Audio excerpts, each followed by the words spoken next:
माझं मूळ नाव आहे आनंद. आनंद आनंद गजभिये. तर मी काय केलं, गजबीचं गजवी केलं. लोक ओळखायला लागले की मग तुम्हाला थोडं सतर्क राहून लिहावं लागतं. तर 77 पासून गोडभर पाणी आज 48 वर्ष आणि 48 वर्षात 15 भाषांमध्ये गोडभर पाणी भाषांतरित अनुवादित होतं. की जी अवस्था समाजामध्ये अस्पृश्याची आहे तशीच अवस्था स्मशान कर्म करणाऱ्या ब्राह्मणाची आहे. आणि तू पिंडाला शिवल्याशिवाय लोकांना मुक्ती मिळणार नाही. तुमच्या मते आद्य नाटककार कोण? सगळ्या महाराष्ट्राच्या दृष्टीनं देखील ते पहिले नाटकांना हे त्यांनाही माहीत आहे. म्हणजे सत्य नाकारणारा समाज सत्याच्या वेळेला कधीच जाणार नाही. मी देशाच्या विरोधात नाटक लिहिलं, आम्ही तुम्हाला परवानगी देत नाही. फडणवीस आले होते दुसऱ्या दिवशी आणि त्यांनी तिथे उल्लेख केला त्या भाषणाचा. खरं तर मलाही नाटक व्हायला पाहिजे, कारण माझ्याकडे हे साहित्य आहे. या देशातील सरकारनं, या देशातील जनतेनं मला छावणी लिहायला भाग पाडलं. तिला लग्न करते, तुला लग्न कर, हे दोघांची नैसर्गिक गरज आहे ती.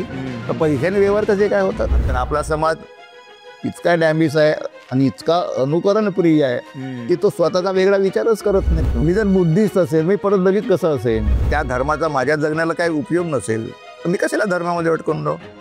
होऊच देत ना, सगळं जग नास्तिक झालं तर तिथे मला माझा निषेध केला. त्यांनी तुमचा निषेध तीनदा बोलल्या. मी म्हणलो धन्यवाद. रामायणाने महाभारतामध्ये 2 भाऊ भांडले नसते तर मला नाही वाटत पुढच्या पिढ्या भांडल्या असते. तेव्हा बाबासाहेबांचे अन्वय असं म्हणायला लागले की बघा बाबासाहेब, तुमची मुलं ब्राह्मणांवर लिहायला लागली. ब्राह्मण गट म्हणायला लागला. का रे, तुला तुझ्या समाजाचे प्रश्न नाहीत, तू आपल्या समाजावरती कसा लिहितोस? लेखक म्हणून मला प्रश्न पडतो, मी कुठल्या समाजाचा आहे? तुझं नाटक कोणीही करणार नाही, कारण आपल्याकडे राजकीय रंगभूमी नाही. 49 वेळा या नाटकाचं वाचन केलं. नाना पाटेकरकडे गेलो. नानांनी असं म्हणालं, ते आधी मला स्क्रिप्ट ठेवून जा, मला आवडलं तर मी करीन.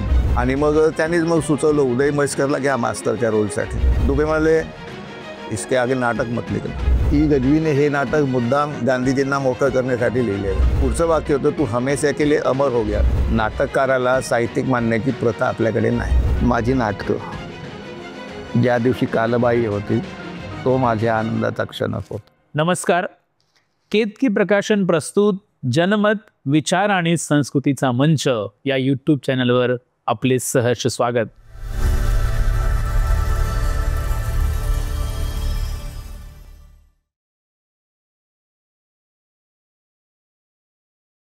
आज आपला 4था एपिसोड. आजचे पाहुणे आहेत, आज ज्यांच्यासोबत संवाद होणार आहे ते आहेत भारताचे ज्येष्ठ नाटककार प्रेमानंद गजवी. प्रेमानंद गजवी यांनी गेली 57 वर्ष मराठी नाट्यसृष्टीत विविध लेखन पद्धतीत मराठी साहित्यात असं विस्तृत साहित्य लिहिलेलं आहे. सरांची 14 नाटकं, एकांकिका अशा विविध नाट्यक्षेत्रातलं हे एक दैदिप्यमान, हे मराठी साहित्यातील सोनेरी पान आपल्या समोर आहे. ह्या अखिल भारतीय मराठी नाट्यसंमेलनाच्या 99व्या नाट्यसंमेलनाच्या अध्यक्षाची आज आपण मुलाखत घेणार आहोत. मराठी साहित्यात गजवींचं साहित्य हे सामाजिक आणि राजकीय विश्लेषण करणारं आहे. नाटक हे केवळ मनोरंजनाचं नाही तर ते समाज प्रबोधनाचं केंद्र असावं. मानव हा त्याचा केंद्रबिंदू असावा. कुठलीही धर्म, जात, पंथ हा त्याचा केंद्रबिंदू नसावा. अशी विचारधारा ठेवणारे मानवतावादी आपले प्रेमानंद गजवी यांची आज मुलाखत होणार आहे.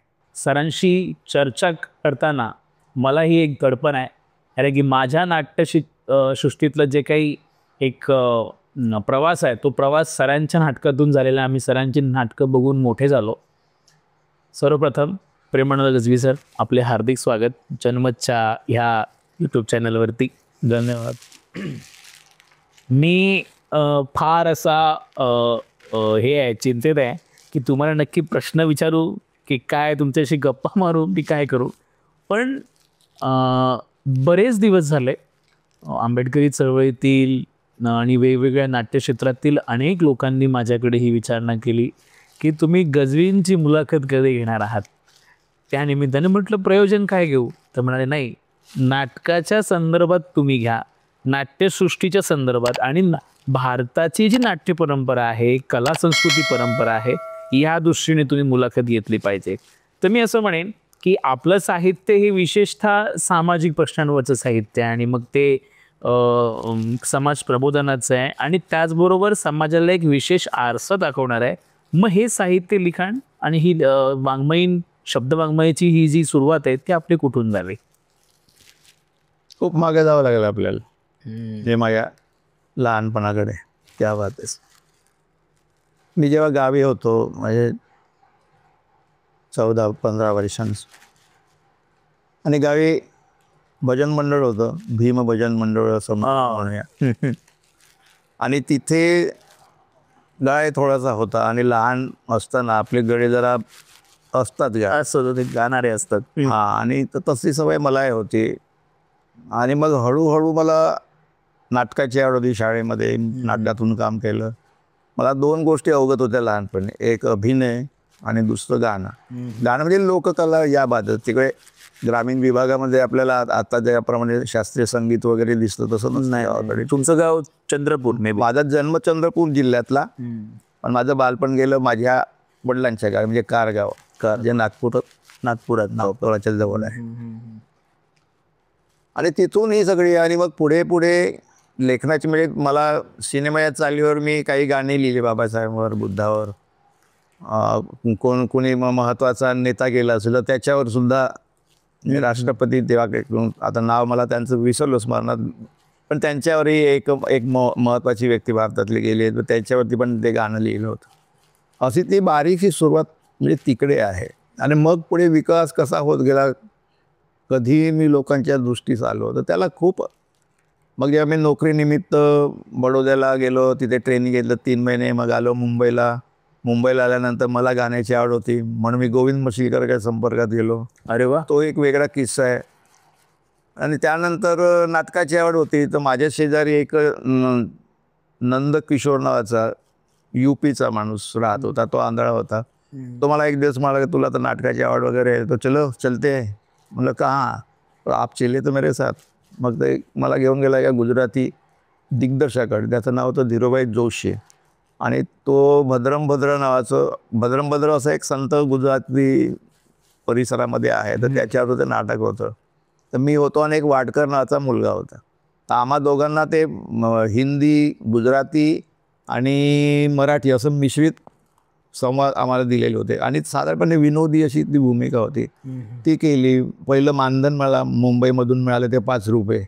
वा, त्या काळात. किती सालची गोष्ट आहे हे 1969-70चे. तर असं मुंबईला आल्यानंतर आपल्याला एक स्पेस तयार होत गेला. तर सुरुवात कुठे झाली?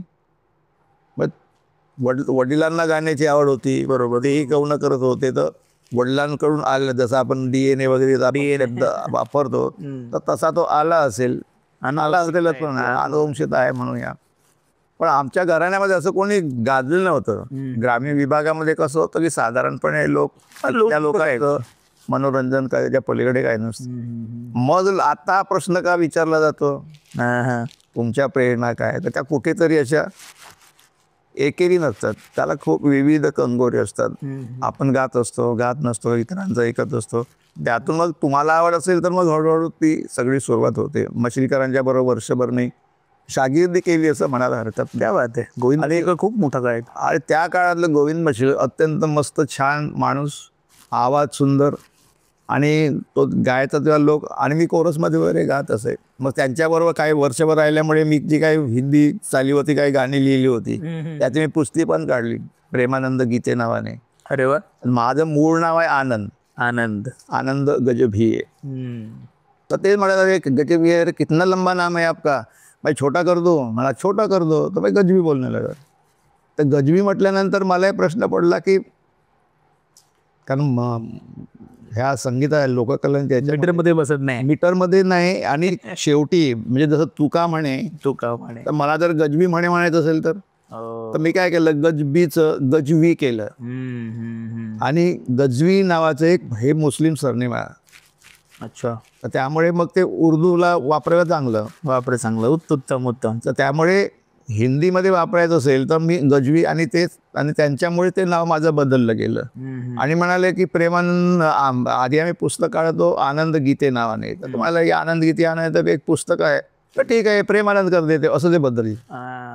आणि मग प्रेमानंद गजवी हे नंतर ते पूर्णपणे प्रसिद्ध झालं, बाकी हे नाव विसरलं गेलं आणि ते नाव अधोरेखित झालं. अधोरेखित झालं. क्या बात आहे. म्हणजे प्रेमानंद गजवी हा खऱ्या अर्थाने तुमच्या कला संस्कृतीच्या घडीत आपण म्हणतो की एखाद्याला टोपण नाव मिळतं, तर तुमचं ते पूर्णपणे आयुष्यभराचं एक टर्निंग पॉईंट असं नावापासून टर्निंग पॉईंट आहे. गजवी साहेब, मला एक महत्त्वाचा प्रश्न विचारायचा आहे जो आम्हा नाटककारांना नेहमी पडतो, म्हणजे मलाही पडतो. मीही तुमचं नाटक केलं मानगुळ, काही का मी यूथला केली, मी INTला देखील केली तुमच्या परवानगीने.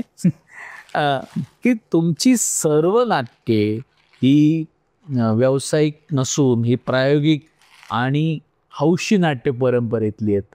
मग ते व्यावसायिक कशी काय झाली, तिकडे तुम्ही कसे वळले? छान प्रश्न आहे. म्हणजे सगळं आतलं उत्खनन करण्यासाठी किंवा अनेकांना माहिती नसतं की अरे आता प्रायोगिक रंगभूमीचा नाटककार आहे असं आपण मानतो त्याला. व्यावसायिक रंगभूमीवर त्याची नाटकं झाली कशी. तर तनमाजोरी हे नाटक आधी राज्य नाट्य स्पर्धेत झालं आणि तिथे गाजलं खूप. अगदी अंतिमला निवड झाली, मग त्याच्यामध्ये 3रा पुरस्कार मिळाला. मग त्याला मग अनेक म्हणजे लेखनाचे राऊंड अबाउट 5-6 पुरस्कार अगदी दरम्यानच्या काळात मिळाले. आणि एका मित्रांनी ते नाटक केलं होतं आणि तो म्हणाला की अरे हे तुझं नाटक व्यावसायिक रंगभूमीला करूया. अरे म्हटलं कोण करणार व्यावसायिकला, कसं चालेल आहे. नाना पाटेकरने त्यात काम. नंतर नाही, नाना पाटेकरकडे तोही एक वेगळा किस्सा आहे. बरोबर, कोण काम करेल, निर्भाव करतील का. दिलीप प्रभावळकरकडे गेलो, दिलीप प्रभावळ वेळ नव्हता. नंतर निर्भावना भेटलो, निर्भावनी तर माझी म्हणजे विकेटच काढली.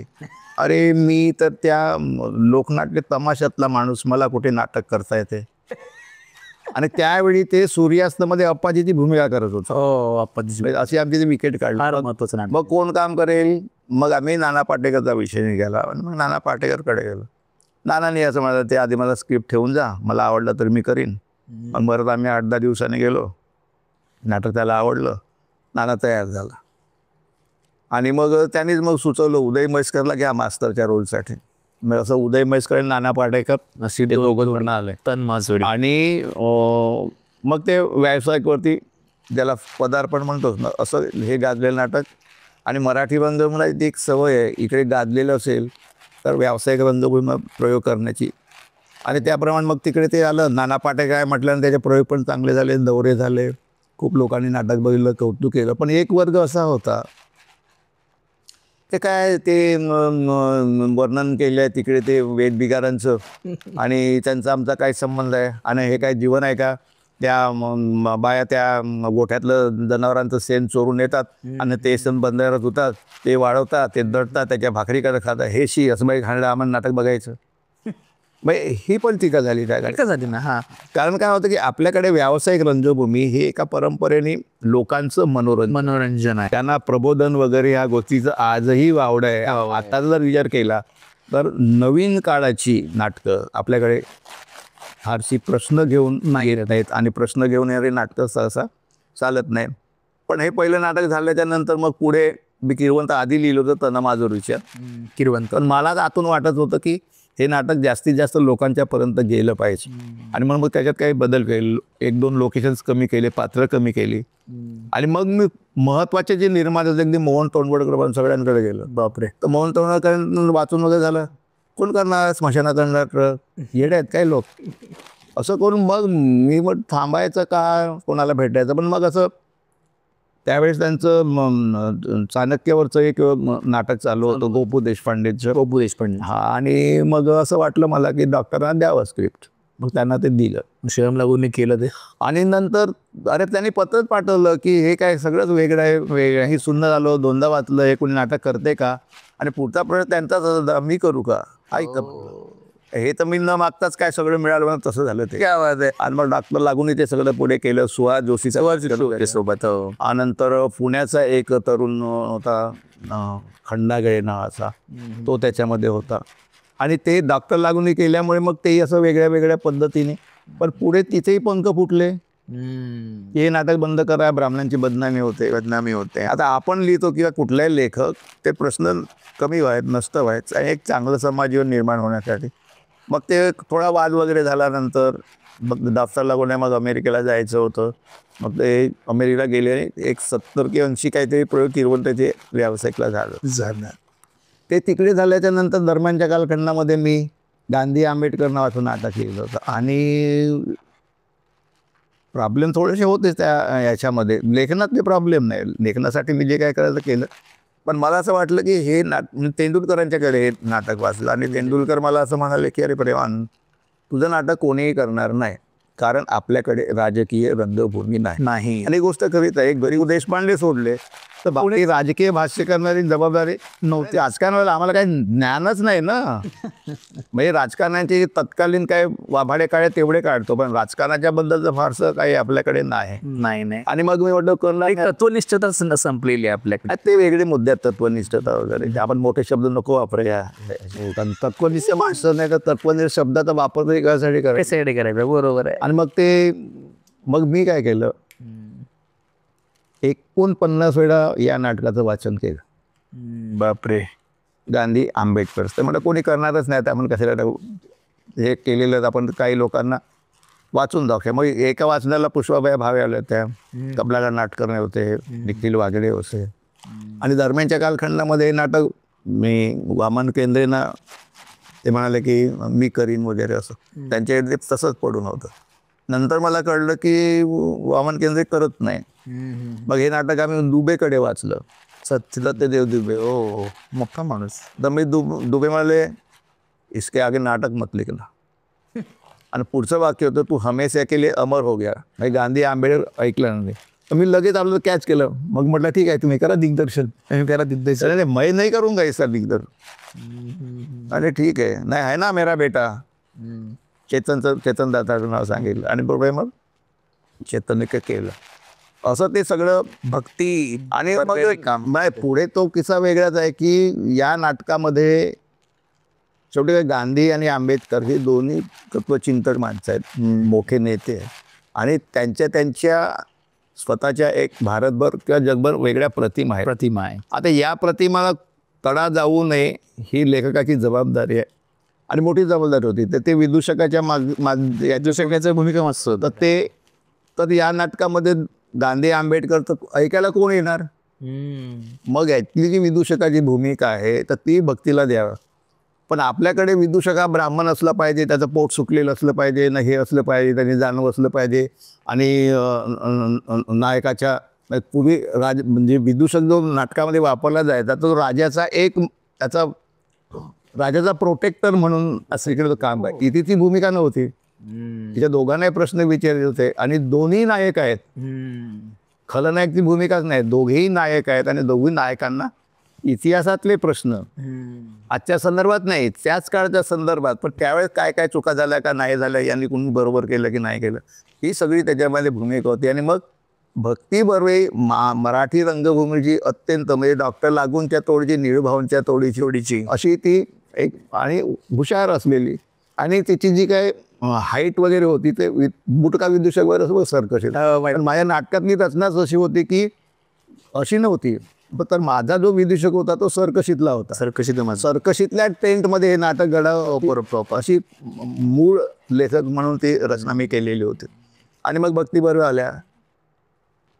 जे प्रयोग व्हायचे ते झाले.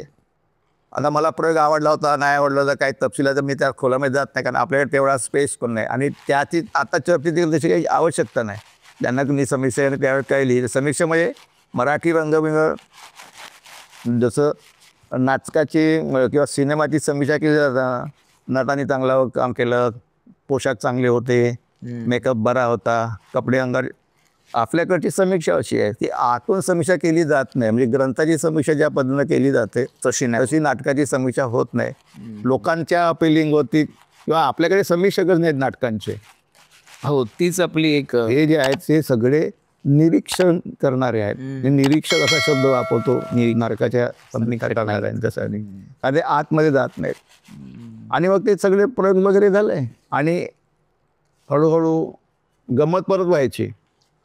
काहींनी अशी टीका केली की गजवीने हे नाटक मुद्दाम गांधीजींना मोकळं करण्यासाठी लिहिलेलं आहे. ही टीका झाली नागपूरकडे. तुम्हाला काय गरज पडली होती बाबासाहेबांच्या बरोबर गांधींना दाखवण्याची. आणि इकडे ॲटमबोर्डने जेव्हा केला गांधी सिनेमा तेव्हा हेच म्हणाले की बाबासाहेबांना दाखवलं नाही म्हणून. मग हे जे समाजामध्ये पण एक विचित्र पद्धतीचा एक विकार वेगळ्या वेगळ्या पद्धती आहे ती यात्रा ना काम आणि मग अनेक लोक असं म्हणाले की हे तर सुद्धा नाटक गांधींना बदनाम म्हणजे आंबेडकरांच्या बाजूचं तुझं नाटक आहे. खूप वेळ लागला हे नाटक गांधींच्याही विरोधात नाही आणि आंबेडकरांच्या विरोधात नाही. आणि मला प्रश्न विचारला होता एका संमेलनामध्ये महाबळेश्वरला मी जेव्हा तर अशी तुझी टीका होती तुझ्या ह्या विभा देशपांडेने त्यावेळेस आमचा माझा चांगला मित्र त्यावेळेस असा त्याने प्रश्न विचारला की काय आहे. तर मी म्हटलं मी ना गांधीच्या बाजूचा ना आंबेडकरांच्या बाजूचा मी आहे म्हटलं प्रश्नांच्या बाजूचा. त्या माझा विदूषक संपूर्ण नाटकभर प्रश्न विषय विदूषकाची भूमिका फार महत्वाची आहे सर. आणि हे सुद्धा विदूषक मराठी रंगेवर आलेलाच नाही. जसा मी आधी उल्लेख केला की तो ब्राह्मण असला पाहिजे मला नकोच होता माझ्या नाटकात. कारण त्याचा अभ्यासही मी थोडा केला होता की तो माझा विदूषक प्रश्न विचारणारा पाहिजे. माझा विदूषक कार्यकर्सीमधला गांधींचं मन झालं पाहिजे, आंबेडकरांचं मन झालं पाहिजे, तो समाजाचंही मन झालं पाहिजे. आणि असा विदूषक आता कसं होतं की लेखकाने स्वतः सांगणं हे बरोबर गैर नाही. मगाशी म्हटलं त्या म्हणजे हे असे सगळे प्रश्न होतात की त्याचं नीट निरीक्षण लेखकांनी लिहिलेल्या कलाकृतीचं आपल्याकडे होत नाही. आणि होत नाही त्याची आणखी पण कारण आहेत.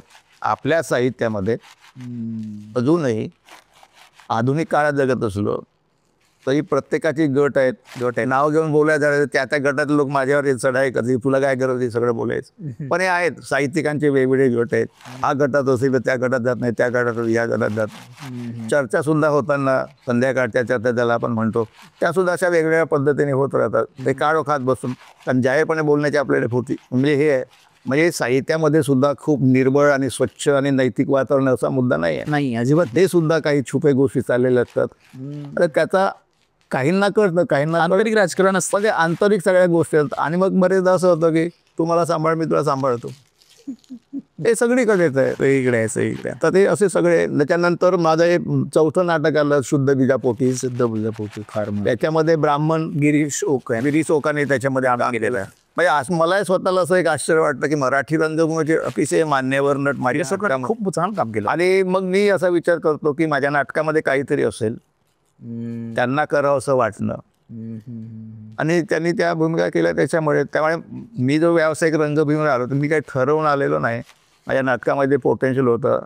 निर्मात्याने असं वाटलं नाटक ताकदीच आहे सर. म्हणजे तनमाजूल हे मी कसं म्हणू. नाही आम्ही म्हणतोय ना प्रेक्षक म्हणून.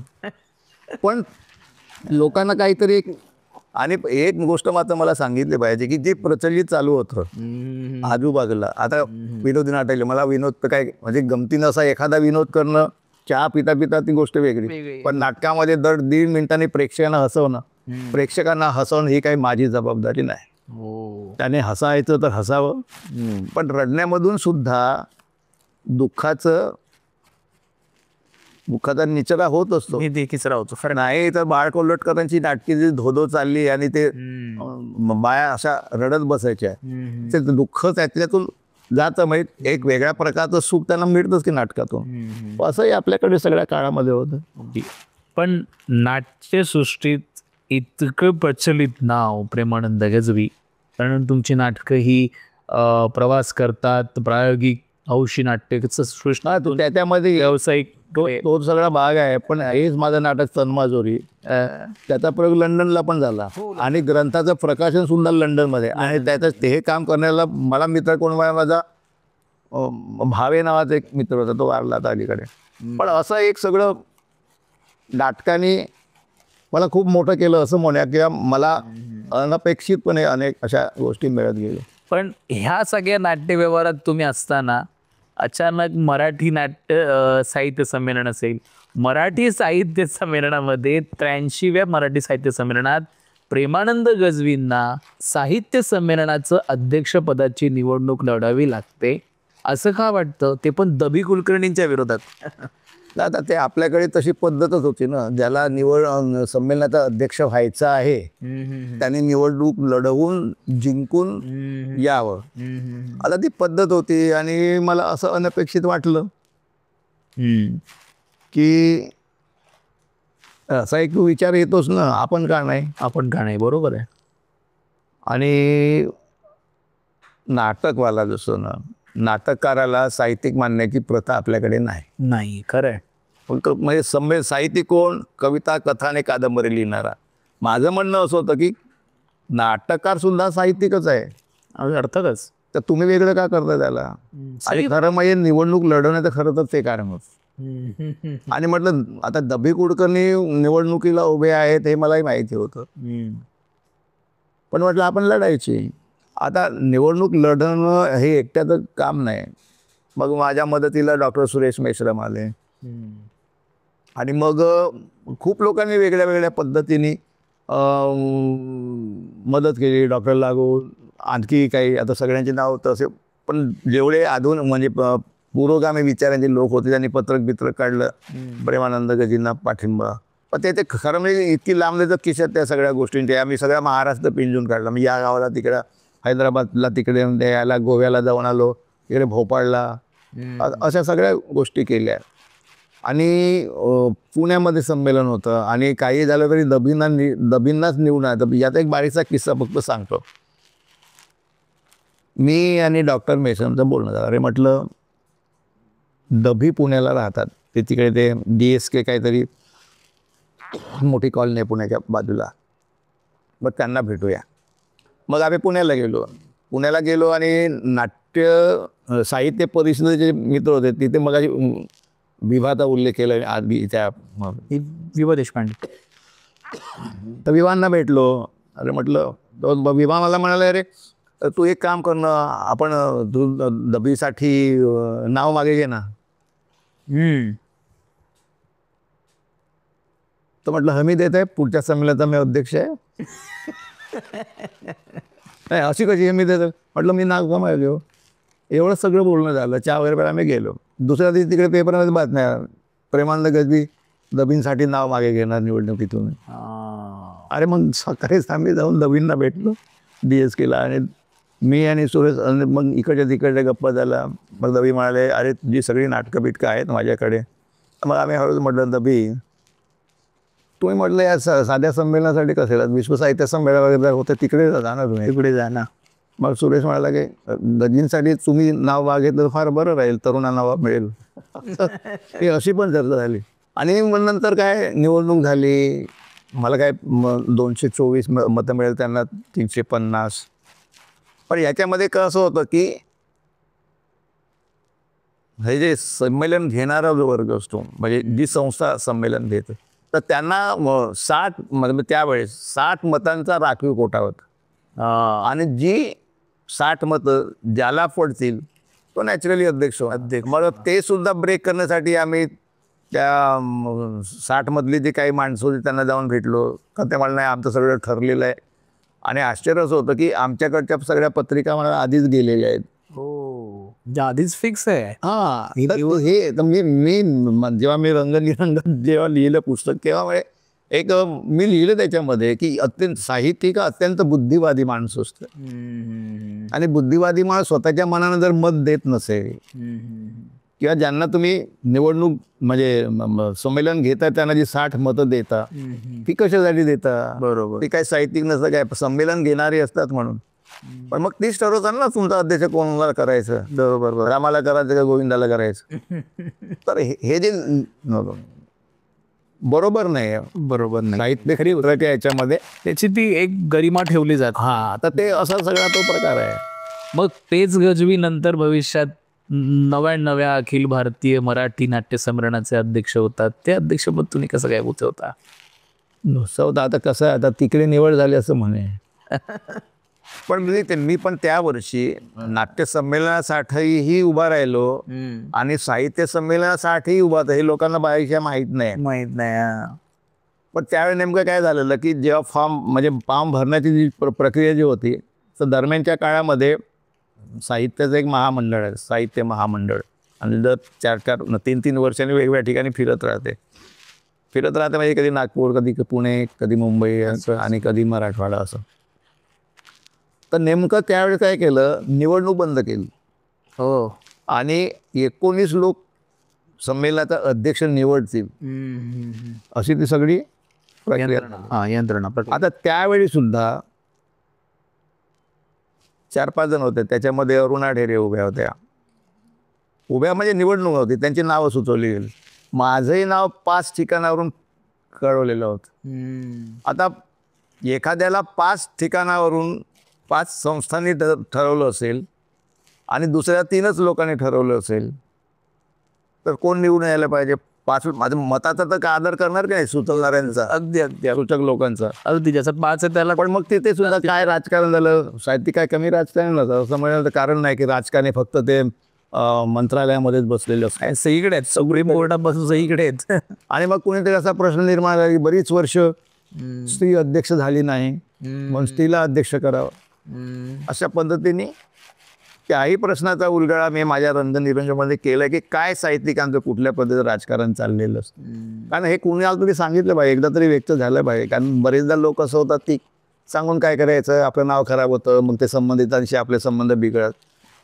संबंध चुकीच्या गोष्टीसाठी बिघडले तर चालते, पण समाजामध्ये जे काही चुकीचं किंवा अनावश्यक गोष्टी घडत असतील तर कोणीतरी बोललं पाहिजे. आणि मग माझी निवड इकडे पण माझ्याबरोबर 3 पण ते नियामक मंडळ आहे आणि ते मग ठरवतात चर्चेने. त्याच्या आधी मी साहित्य नाट्य संमेलनासाठी निवडणूक लढवलेली होती. तर गजविना किती दिवस आपण लांब ठेवायचं म्हणून कदाचित नाट्य संमेलन आणि एकाच वेळी म्हणजे तिकडे होतं, इकडे मी बरोबर असं ठरवलं होतं की इकडचं भाषण वेगळं करायचं, तिकडचं भाषण वेगळं. हे सगळं माझं मानसिक सगळं चाललेलं होतं. थोडक्यामध्ये साहित्य संमेलनाचा देशावर हुकलो असं म्हणूया. त्याला सद्बुद्धीचा अरुणा ढेरेंच्या जागी तुम्ही असतात. हां, पण मग पुणे विद्यापीठाने एक चांगली गोष्ट केली त्या कालखंडामध्ये. अरुणा ढेरेंनाही बोलावलं, मलाही बोलावलं आणि पुणे विद्यापीठामध्ये एक छान आमची दोघांची मुलाखत घेतली होती. नारायण जाधवान, नाही मनोहर जाधवान. नंतर मग तुम्ही नव्या मग त्याच वर्षी त्याच नव्या संमेलनाचा पण मी नमूद करेन की इतिहासात हा सर्वाधिक जास्त काळ असलेला अध्यक्ष, कारण कोविड लागलं. त्या कोविड आणि बाकीच्या गोष्टी परत कसं आहे, ह्या ज्या संस्था आहेत, परिषद कुठली आहे, तिथले एक वेगळ्या प्रकारचं राजकारण असतं, काही कारण असतात, हे वेदावे, ह्या सगळ्याच गोष्टी आहेत. आणि एका अर्थानं बघितलं तर तावून सुलाखून निघून संस्था टिकून राहणं हे एका अर्थाने चांगलं आहे. बरोबर आहे, पाणी जेवढं प्रवाहित राहील तितकं ते स्वच्छ राहील म्हणतात, तसं ते आहे. पण नव्या मराठी अखिल भारतीय मराठी नाट्य संमेलनाच्या अध्यक्षपदी राहून तुम्ही जो काही एक संशोधन केलं की आद्य नाटककार म्हणून भोसले राजघराण्यावर तुम्ही त्यामध्ये मी त्या भाषणामध्ये अनेक प्रश्न विचारलेले आहेत. त्या कालखंडामध्ये पण मी असंही म्हटलं होतं की हा देशच सगळं आरक्षणाचा झालेला आहे आणि आरक्षण हा एक रोग आहे असंही मी म्हणालो. याचं कारण असं होतं की आत्ता देशामध्ये पूर्वी जेव्हा आरक्षण लागू झालं की जे खूप मागास वर्ग किंवा ज्यांना संधीच नव्हती कुठल्याही प्रकारची, असं 12-13% आरक्षण भारतामध्ये सुरू झालं. आता आरक्षण किती टक्के आहे? ब्राह्मणांना सुद्धा 10% आर्थिक निकषावरती दिलं गेलं आणि एकही माणूस असं म्हणत नाही की मला आरक्षण नको. ते कमी होण्याच्या ऐवजी आरक्षणाची संख्या अशी वाढत चालली आहे. आता अलीकडे वेगळ्या राजकीय पक्षाचे लोक म्हणतात की जो काही 49% जी मर्यादा आहे ती आम्ही तोडणार. तर त्याच्यापेक्षा मी असं म्हटलं होतं की न्यायमूर्ती सुप्रीम कोर्टात सगळं पंतप्रधान, राष्ट्रपती, उपराष्ट्रपती, प्रत्येक राज्याचे मुख्यमंत्री, तिथले राज्यपाल अशा सगळ्यांनी मिळून बसून एक नवीन स्ट्रक्चर काहीतरी उभं केलं पाहिजे की कुणालाही शिक्षणापासून वंचित राहिले नाही पाहिजे किंवा त्यांना नोकऱ्यांचा प्रश्न ते सरकार ठरवू शकतं ना. तर सगळ्यांना आपण सगळ्यांना असं राखीव जागा वाटत बसण्यापेक्षा आणि निरपेक्ष वृत्तीने जर तुम्ही काही या देशाला काही देऊ शकला असं, पण तिकडे वर्तमानपत्रवाल्याने लक्ष घातलं नाही किंवा कुणीही लक्ष घातलं नाही. तर आपल्याकडे असे दुर्लक्षित आणि राजकारण आरक्षण आहे तर कशाला बंद करायचं असं म्हणणारे पण लोक आहेत. बरोबर, असेही गट आहेत. एखाद्या पक्षात कोणी जर नाव सुचवलं यांना आरक्षण द्यावं, आता मराठा आरक्षण, धनगरांचं आरक्षण, कुणब्यांचं आरक्षण, मराठ्यांचं आरक्षण, कोण उरलं? मला घोषित करून टाकायचा हा देश आरक्षणवाद्यांचा आहे म्हणून. अगदी बरोबर. तर नवीन काही तोडगे काढाल की नाही? तुम्ही सगुण नगुण मध्ये चांगली मांडणी केली आहे त्या संदर्भातली की विविध राजकीय भूमिका तुम्ही मांडल्या आहेत.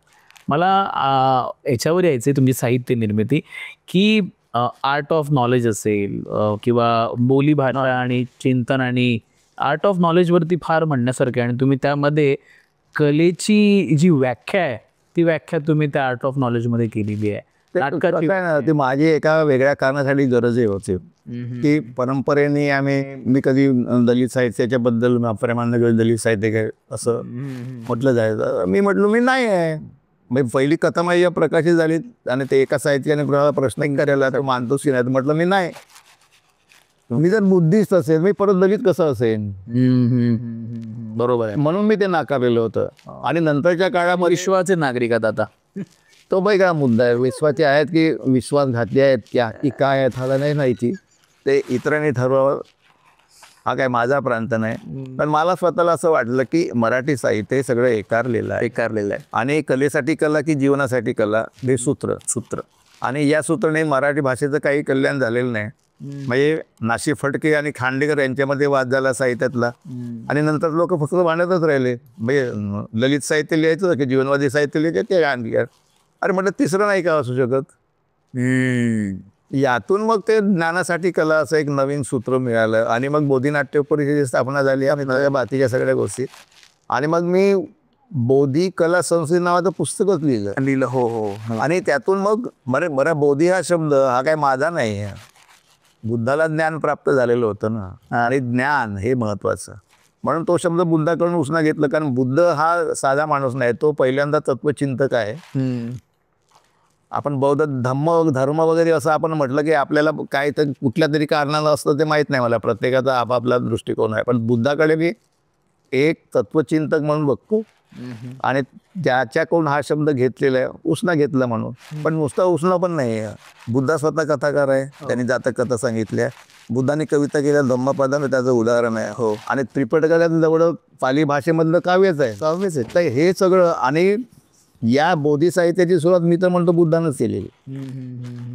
आम्ही ते फक्त हुडकून फक्त मागे जाऊन. पण नंतरच्या कालखंडामध्ये अश्वघोषसारखा एक मोठा अश्वघोष आहे, नाटककार आहे, तो दिग्दर्शक आहे, त्याच्यानंतर संगीतकार आहे. ही सगळी परंपरा नंतरच्या कालखंडामध्ये आत्ता वर्तमान काळामध्ये तुम्ही आला तर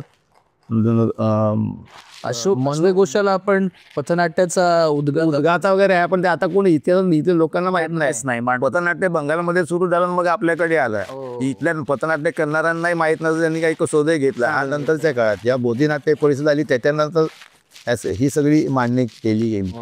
आणि आत्ताचा विचार केला तर रतन थियान नावाचा माझा मणिपूरचा आम्ही असं म्हणत नाही की तो धर्माने बौद्ध असला पाहिजे, हे असलं, याची गरज नाही. जो पुरोगामी साहित्य लिहितो तो ज्ञान देणारी कुठलीही गोष्ट जी असेल ती बोधी साहित्याची निवडी साहित्य. काय वाटतंय बोली भाषेवर पण तुम्ही चिंतन, बोली भाषेवरती पण आम्हाला करावं आणि चिंतन.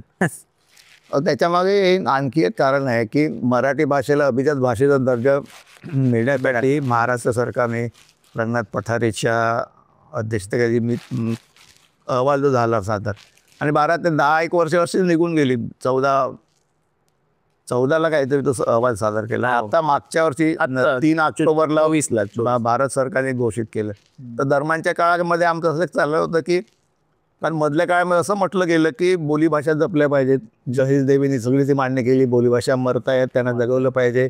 असं करून मग आम्ही ते बोलीभाषा चिंतन बोधिनाट्य परिषदेत एक प्रकाशन विभाग आहे त्याच्यातर्फे ते प्रकाशित केलं. आणि मला मदतीला डॉक्टर महेश केळुसकर असं आम्ही दोघांनी ठरवून ते पुस्तक प्रकाशित केलं. आता हे करत असताना आम्ही अभिजात भाषा आणि बोलीभाषा संवर्धन समितीची पण स्थापना केली. पंतप्रधानांच्या नावे आम्ही पत्र पाठवलं की या मराठी भाषेला अभिजात भाषेचा दर्जा देण्यात यावं. हे आम्ही एक खारीचा वाटा होतो. म्हणजे त्याच्या आधी अनेकांनी काम केलं. त्यावेळेस याचं सेना आणि जसं सरकार होतं त्यांनी पंतप्रधान नेहरू यांना राष्ट्रपतीनं पत्र वगैरे केलं. हे मराठी भाषेला हा दर्जा मिळाला हे सगळ्यांचं सामूहिक यश आहे. सगळं मोठ्या साहित्य एकट्या कुणाचं एकट्याचं नाही सर्व. पण आता प्रश्न निर्माण झाला आहे की अभिजात भाषा तुम्ही करणार काय. बोली भाषेमधून जे काही शब्दसंग्रह तयार होतो आणि अभिजात भाषेत जेव्हा तयार होते तर बोली भाषेच्या शब्दांवरती इथल्या आता तिकडची जी आहे अभिजात ज्याला मानतात पाली भाषेला पण दर्जा मिळाला, संस्कृतला मिळाले, तमिळला मिळालेला आहे, मग अगदी मिळाला.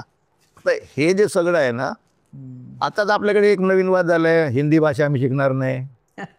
म्हणजे हे भाषिक राजकारण जे आहे ना असं खूप असं ते अस्मितेचं राजकारण. खूप गुंतागुंतीचं आणि त्या वेळचे वेगवेगळे प्रश्न असतात. आता आपण नेमकं काय करणार तर मराठी भाषा जर जपायची असेल बोलीभाषा जपायची असेल आता जवळजवळ 60-65 बोलीभाषा आहेत महाराष्ट्रात बोलल्या जातात.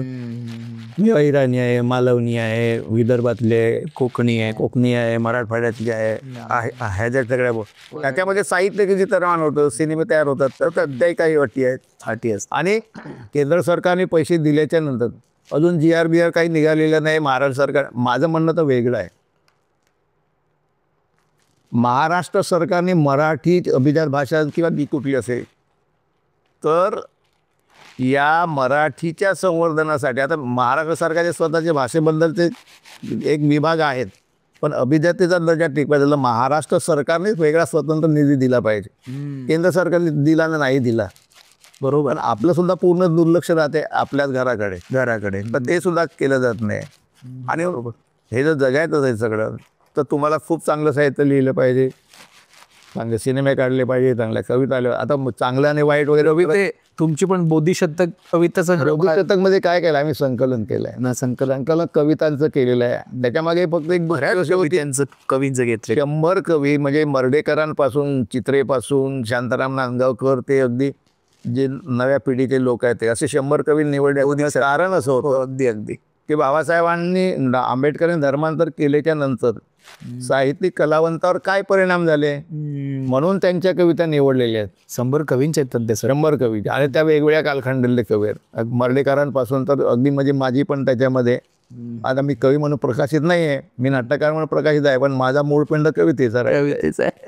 मी माझे आवडतं तुमचं असं आहे की मी असं आवडतं म्हणता येत नाही पण एखादी गोष्ट आपल्याला भावते सतत वाचावं असं वाटतं.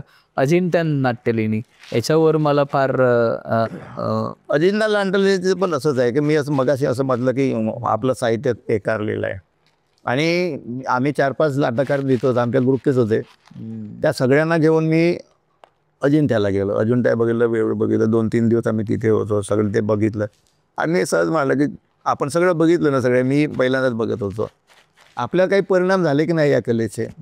आणि अजिंठ्याचं वैशिष्ट्य असं आहे की लेणी आहेत पण त्या एकाच परिसरामध्ये स्थापत्य कला आहे आणि तो उभं राहिला तर तिथे डेकोरेटिव्ह सगळे जे पाहिलेलं आहे तर स्थापत्य कला आहे आत गेला तर शिल्पकला आणि चित्रकला पण आहे. वरती सगळे छत जे रंगवलेले आहेत ते कलर्स आहेत तर एका ठिकाणी 3 कला दिसणं स्थापत्यकला शिल्पकला आणि चित्रकला हे अनोखं दर्शन तर कुठेही नाही. आणि म्हटलं ह्याचा तुमच्या ते काही परिणाम झाला की नाही कलावंत लेखक म्हणून प्रत्येकाने एक नाटक लिहा त्यातून मग ती 4 नाटकं लिहिली गेली. मग या पहिल्या 4 नाटकांचं आम्ही वाचन केलं कारण आम्ही बोधिनाट्य परिषदेच्या वतीनं आतापर्यंत 48 नाट्यलेखन कार्यशाळा केल्यात महाराष्ट्रभर. आता केळी सोडली नाही. आता अलीकडे माझ्या गावी माझ्या कारगाव मी तिथे मी वाचनालय बांधलं तर वाचनाचं नावच आहे बोधीचं नॉलेज हाऊस आणि म्हटलं इथे काय 12-15 होते तिने केल्या त्या तर ते हे बोधी आहे. मग बघाशी जसं म्हटलं की फोनातून ते योगदान आहे काय आहे आपण ते करत राहिलं पाहिजे.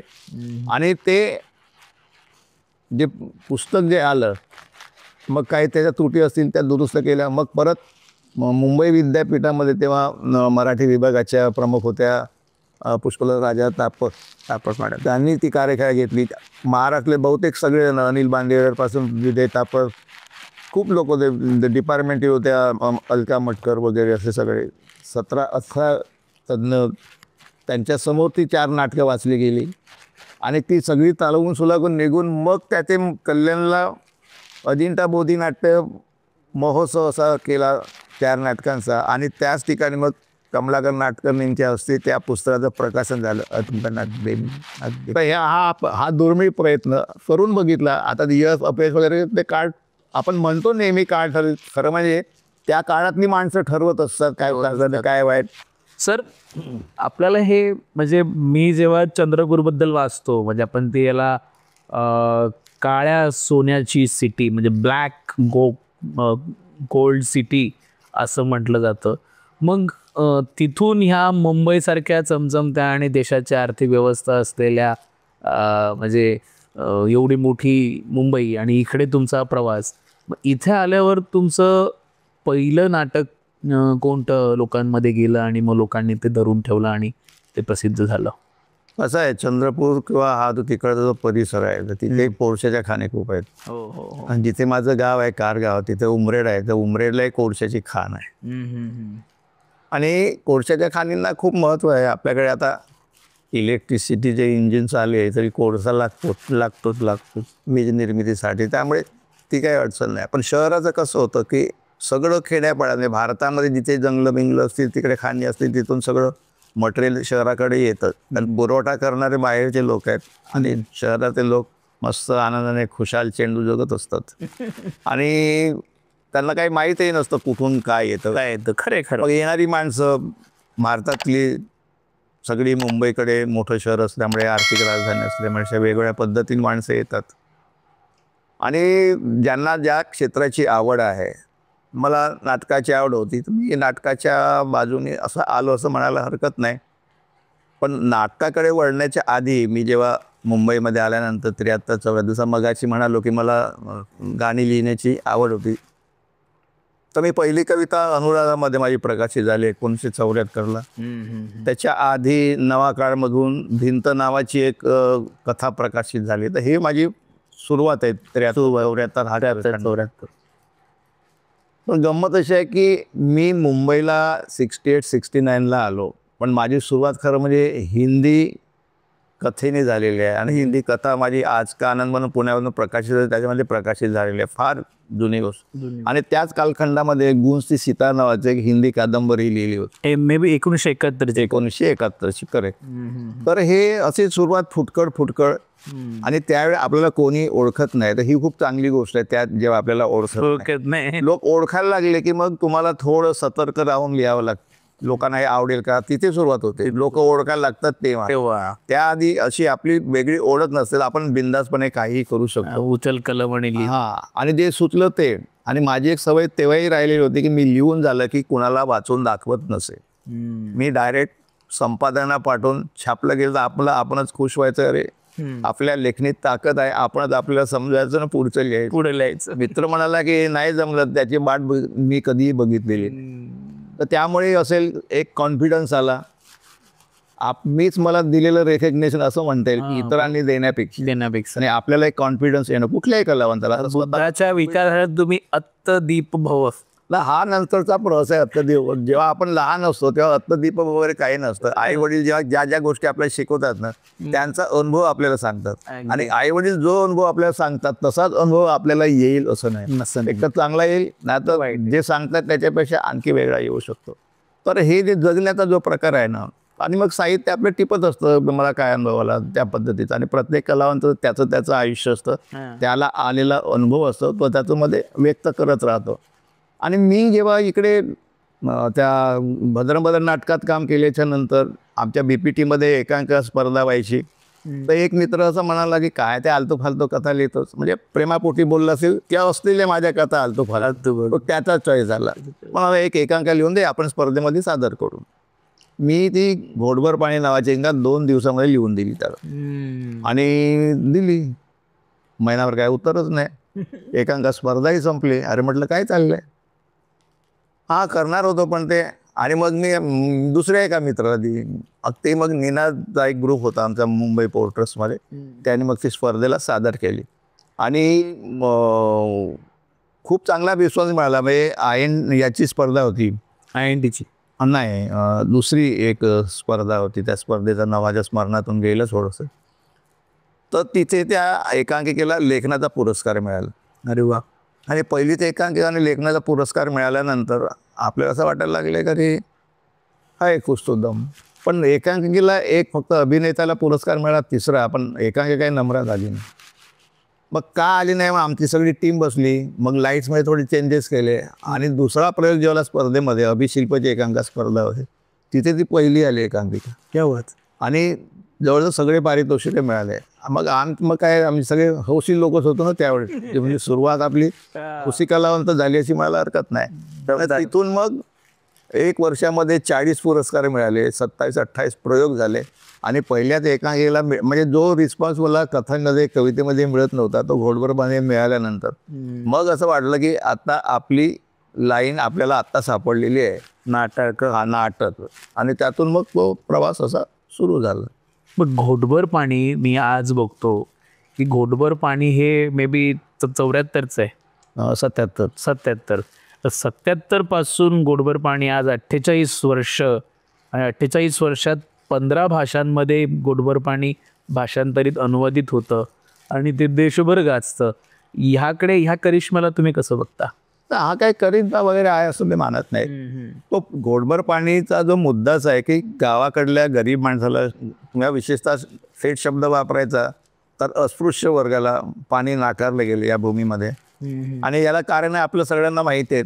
अगदी माणसाच्या सावलीचा विटाळ ज्या धर्मात होत असेल तर त्याला धर्म म्हणावं काय, इथे सगळी मूळ आहेत. आणि ते घोटभर पाणीमध्ये सगळे प्रश्न तयार झालेले आहेत. आणि तो जो सगळे मुद्दे आहेत, तर नुसते घोटभर म्हणजे आत्ताच्या वर्तमानाची गोष्ट घोटभर पाणी सांगत नाही, तर इतिहास पण खोदून काढलो सर. अगदी अगदी अगदी. म्हणजे शंभुकाचा वध आणि सुजान राजा म्हणून म्हटलं जातं. मर्यादा पुरुषोत्तम असला तरी सुजान राजा असं म्हटलं जातं. बरोबर. आणि तो तपश्चर्या करणाऱ्या अस्पृश्य म्हणून त्याचा वध करतो. तो खून नाही करत, वध करतो.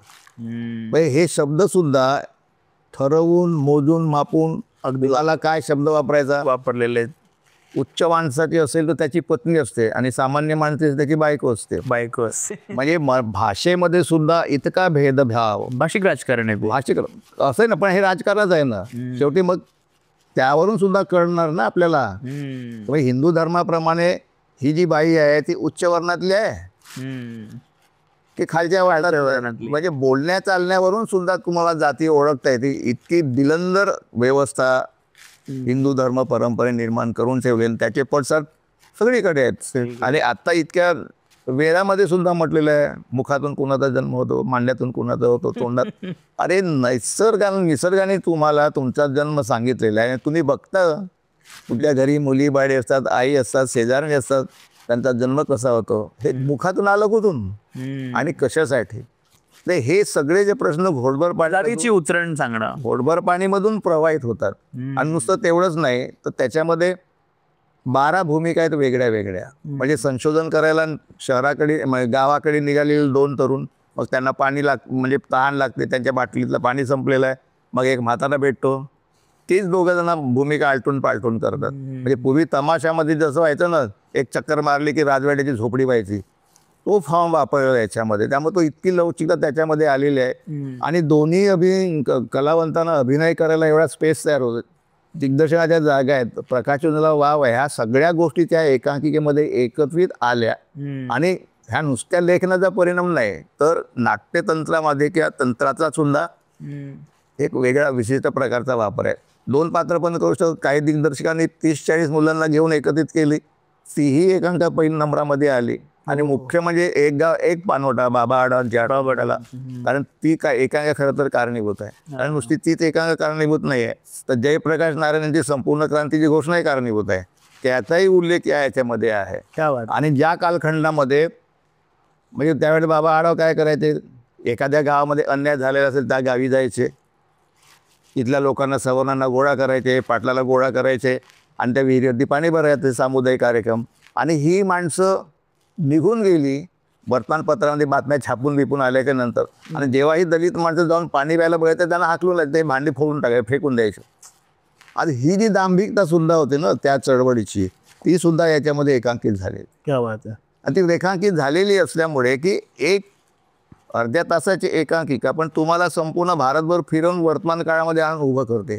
तोही त्या एकांकिका एवढी गाजण्यात. आणि पाण्याचा प्रश्न कुठे नाही, भारतामध्ये कुठेही गेला तरी तुम्हाला या सगळ्या गोष्टींची. आताही एखादा माणूस दलित माणूस कुणी मातंग समाज असेल आणि देवळामध्ये गेला तर त्या झोडून काढतात ना. म्हणजे इतक्या सगळ्या जाणीवा विकेत झाला, जग चंद्रावर गेलं, आता कुठे कुठे आणखी जाणार असं म्हणतात. पण यांना माणूस म्हणून माणसाला जगू द्यायचं नाही. ही जी हिंदू धर्माची जी परंपरा आहे ना, या परंपरेचं काय करायचं, या परंपरेत करायचं काय. धर्म तर माणसाला पाहिजे नाही असं म्हटलं जातं की धर्माप्रमाणे वागलं पाहिजे, ते असं वागवणार असतील तो कोण त्या धर्मात राहील, कोण राहणार नाही. आणि याचं भान समाज धुरीणांना किंवा या जे मुख्य आहेत शंकराचार्य त्यांनाही नाही. खरंय.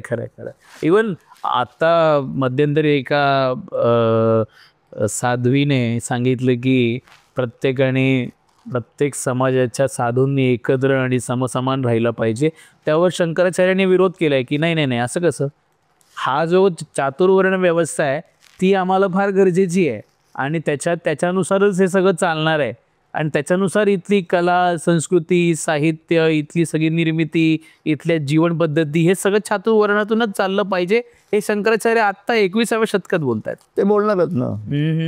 त्यांच्यासाठीच तर ते 4 पीठं जी तयार केलेली आहेत वेगवेगळ्या ठिकाणी, हे कधी जेव्हा गरज आहे त्या ते बरोबर बिळातून बाहेर येतात. आणि दुसरं असं होतं की आणखी जर साधू संन्यासी वाढले तर यांचं स्थान पण डळमळीत होईल ना. पण हे नुसते 4 शंकराचार्य आहेत असं नाही, 221 शंकराचार्य स्वयंघोषित आहेत असं फार पूर्वी, म्हणजे फार म्हणजे तरी 20-एक वर्षापूर्वी टाइम्स ऑफ इंडियामध्ये बातमी आलेली होती. पण त्यांचं सुद्धा स्थान काय आहे हे सुद्धा नीट नाही. म्हणजे 221 जर असतील किंवा आणखी वाढलेली असतील तर त्यांचंही त्यांच्या धर्मावर नियंत्रण नाही असं त्याचा अर्थ होतो. आणि जिथे नियंत्रणच नाही, जिथे कशाला काही ताळमेळ नाही, जिथे एक नेमकेपणा कुठल्याच गोष्टी नुसताच गोंधळ जर असेल आणि ज्या धर्मामध्ये गोंधळ असतो तर गोंधळाशिवाय हाताला काय लागणार, गोंधळच लागणार. तर घोटभर पाणी, तन्माजोरी, देवनवरी, किरवंत आणि मग आत्ता अलीकडे छावणी इथपर्यंतचा म्हणजे त्याच्यामध्ये अनेक आहेत. म्हणजे बाणगुळ हे एकांकिका असेल, अशा अनेक एकांकिका आपण ज्या प्रकाशित आहेत. सगळं साहित्य तुमचं उपलब्ध आहे.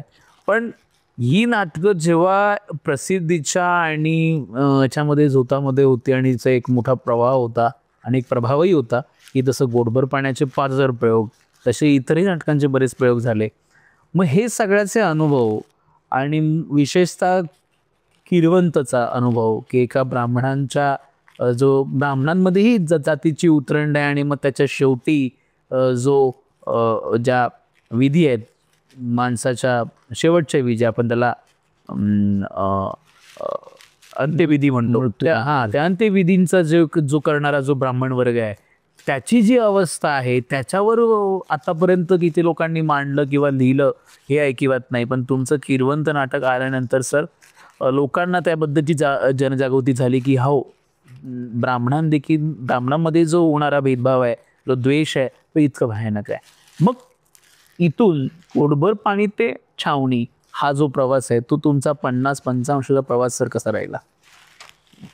मी घोटभर लिहिलं 77ला आणि छावणी 2016-17ला असं काहीतरी लिहिली. 40 वर्ष. तर माझ्या 16 एकांकिका आणि 14 नाटकं प्रकाशित आहेत. आता सगळं एकत्रित सार सांगायचं का सुटं बोलायचं हा एक वेगळा प्रश्न आहे. मुख्यतः किरवंतबद्दल बोलायचं झालं तर किरवंत या संदर्भात हे भारतातलं असं म्हणेन, पण महाराष्ट्रात नक्कीच हे पहिलं लेखन आहे. तर जेव्हा माझा एक मित्र माझी पुण्याचे ओझे नावाची एकांकिका स्पर्धेला करत होता तर मला घोटभर तर यश माझ्या डोक्यामध्ये होत होते. म्हटलं आपली प्रत्येक कलाकृती गाजली पाहिजे म्हणून मी त्याची तालीम बघायला गेलो. तर तो असा घरीच बसलेला होता. मला इकडे कसं काय, म्हटलं तुझी ती एकांकिका बघायला आलो, तालीम बघायची आहे.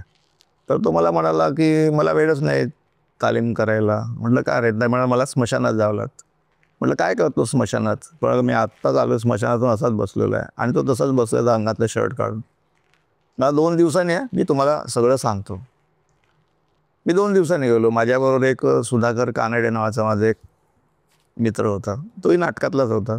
आम्ही दोघं गेलो.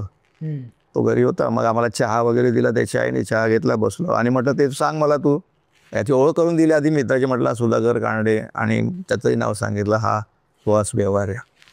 आता नावं नाही सांगितलं लोकांना वाटतं काहीतरी फेकतो म्हणून मला ही मुद्दाम नावं सांगावी लागतात. आणि म्हणाला नाही मी कुठे जातो स्मशानात. तर म्हटलं आत्ता तर 2 दिवसाबरोबर नाही मी काय नाही. आणि मग मला प्रश्न असा पडला की आत्ता 2 दिवसापूर्वी मला मी स्मशानात जाणं होईलोय, तालमेला वेळ जाऊन आहे आणि आता मी विचारतो तर. मग आम्ही निघालो. तर पुढे काय बोललाच नाही तो. मग माझा एक मित्र होता मालाडला, रामकृष्ण गाडगे, त्याला विचारलं की कोणी भटगी आहे का स्मशान काम करणारा. मग त्यांनी माझी ओळख मालाड त्या स्मशानभूमीमध्ये काम करणाऱ्या अशोक जोशीशी करून दिली. ते मालाडच्या स्मशानभूमीतच राहायचे तिकडे. म्हणजे स्मशानभूमीला जी भिंत असं ना त्याला लागून त्याने एक झोपडीवाज असं हे बनवलेलं होतं. आम्ही गेलो तिथे शोधत शोधत त्याला. तर जरा आतमध्ये पुस्तक वाचत बसला तर मस्त छान फॅन बिन फिरत होता. अरे म्हटलं छान आहे. मग तो आम्हाला घेऊन आला त्या स्मशानभूमीमध्ये आणि मग तिथे आम्ही बसलो. मी टेप रेकॉर्डर पण घेऊन गेलो सोबत. अरे वा. आणि म्हटलं सांगा. नाही, मला गाडगिळीने सगळं सांगितलेलं आहे. आणि मग त्याने सुरुवात केली. मला काय सांगायचं तुम्हाला, की जी अवस्था समाजामध्ये अस्पृश्याची आहे तशीच अवस्था स्मशानकर्म करणाऱ्या ब्राह्मणाची आहे. आणि मग काही गोष्टी त्याने मला सांगितल्या. मी ब्राह्मण सभेमध्ये गेलो तर हा इथे आला म्हणून मला जा म्हणून सांगितलं. आणि मग कुठे कुठे काय काय विधी असतात, ग्रंथांची नावं ग्रंथांची नावं, अंत्येष्टी संस्काराचं चित्राशास्त्रांच्या पुस्तकाचा उल्लेख केला. राम विजय कथाचा त्याच्यामध्ये काही गोष्टी आहेत. त्याच्यामध्ये सीतेची एक गोष्ट त्याच्यामध्ये येते की राम जेव्हा पंचवटीला तपश्चर्या आले आणि सीता आंघोळीला गेली. पण असे उल्लेख नाटकामध्ये येताना त्या पद्धती आता मी सांगतो तसे येत नाहीत. ते नाट्यमय येतात सगळं पद्धत सगळे येतात. आणि वरून आकाशामध्ये जाणारा गंधर्व बघतो, एक स्त्री आंघोळ करते आहे. आणि म्हणते ही काय करते इथे अरण्यात, तिथं आपल्या शयनगृहात असायला हवी. बापरे. आणि मग तो कावड्याचं रूप धारण करतो आणि सीतेच्या वक्षस्थळावर ती चोच मारतो. अरे अरे. तर इकडे रामाला लगेच कळतं की आपली बायको आपला धावा करते आहे. आणि मग ते येतात आपली तपश्चर्या पूजा थांबवण्याचे बघतात तर काय आहे. आणि मग राम जाऊन सांगतात की मूर्खा काय केलं, ही माझी पत्नी आहे. राम तो क्षमा याचना करतो. नाही पण तुला शिक्षा व्हायलाच हवी. यापुढे तो कावड्याचं रूप धारण केलं होतं त्याने, तर यापुढे तुला कावडा म्हणून जगावं लागेल. तर म्हणतो नाही अशी अशी शिक्षा करू नका. म्हणतो तो उत्शाप देतो की तुझा लोक सन्मान करतील. जेव्हा पिंडदानाचा प्रसंग येईल लोक जी आठवण करतील तुला बोलावतील. आणि तू पिंडाला शिवल्याशिवाय लोकांना मुक्ती मिळणार नाही. अशी गोष्ट ती रामविजय कथासारमध्ये ती गोष्ट मग त्यांनी सांगितली. मग रेफरन्ससाठी मग तो ग्रंथ विकत घेतला. आणि ही यांनी सांगितलेलं सगळं खरं आहे काय हे शोधायला म्हणून परत सावंतवाडीला गेलो. हो, कारण ही माहिती कुठेच नव्हती. सगळं नवीन संशोधन करून मग गरुड पुराण घेतलं. आता मी काही ब्राह्मण नाही, या बुद्धिस्ट लेखक आहे. आणि लेखकाला जा धर्मपंथ असं काही नसतं. त्या लेखकाकडे सगळ्या जगाकडे एकाच नजरेनं बघता आणि ती नजर आहे करुणेची माणसाच्या संदर्भातली.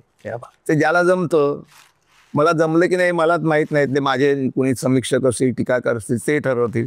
पण मला हे सगळं करावंसं वाटलं आणि मग तिकडनं माहिती घेतली, सगळ्या गोष्टी केल्या.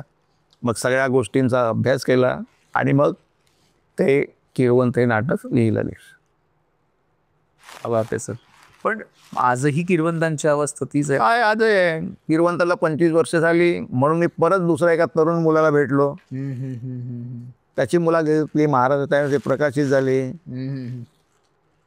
म्हणून का आता काय काय तर मला आहे. आता मी जरी कुठे गेलो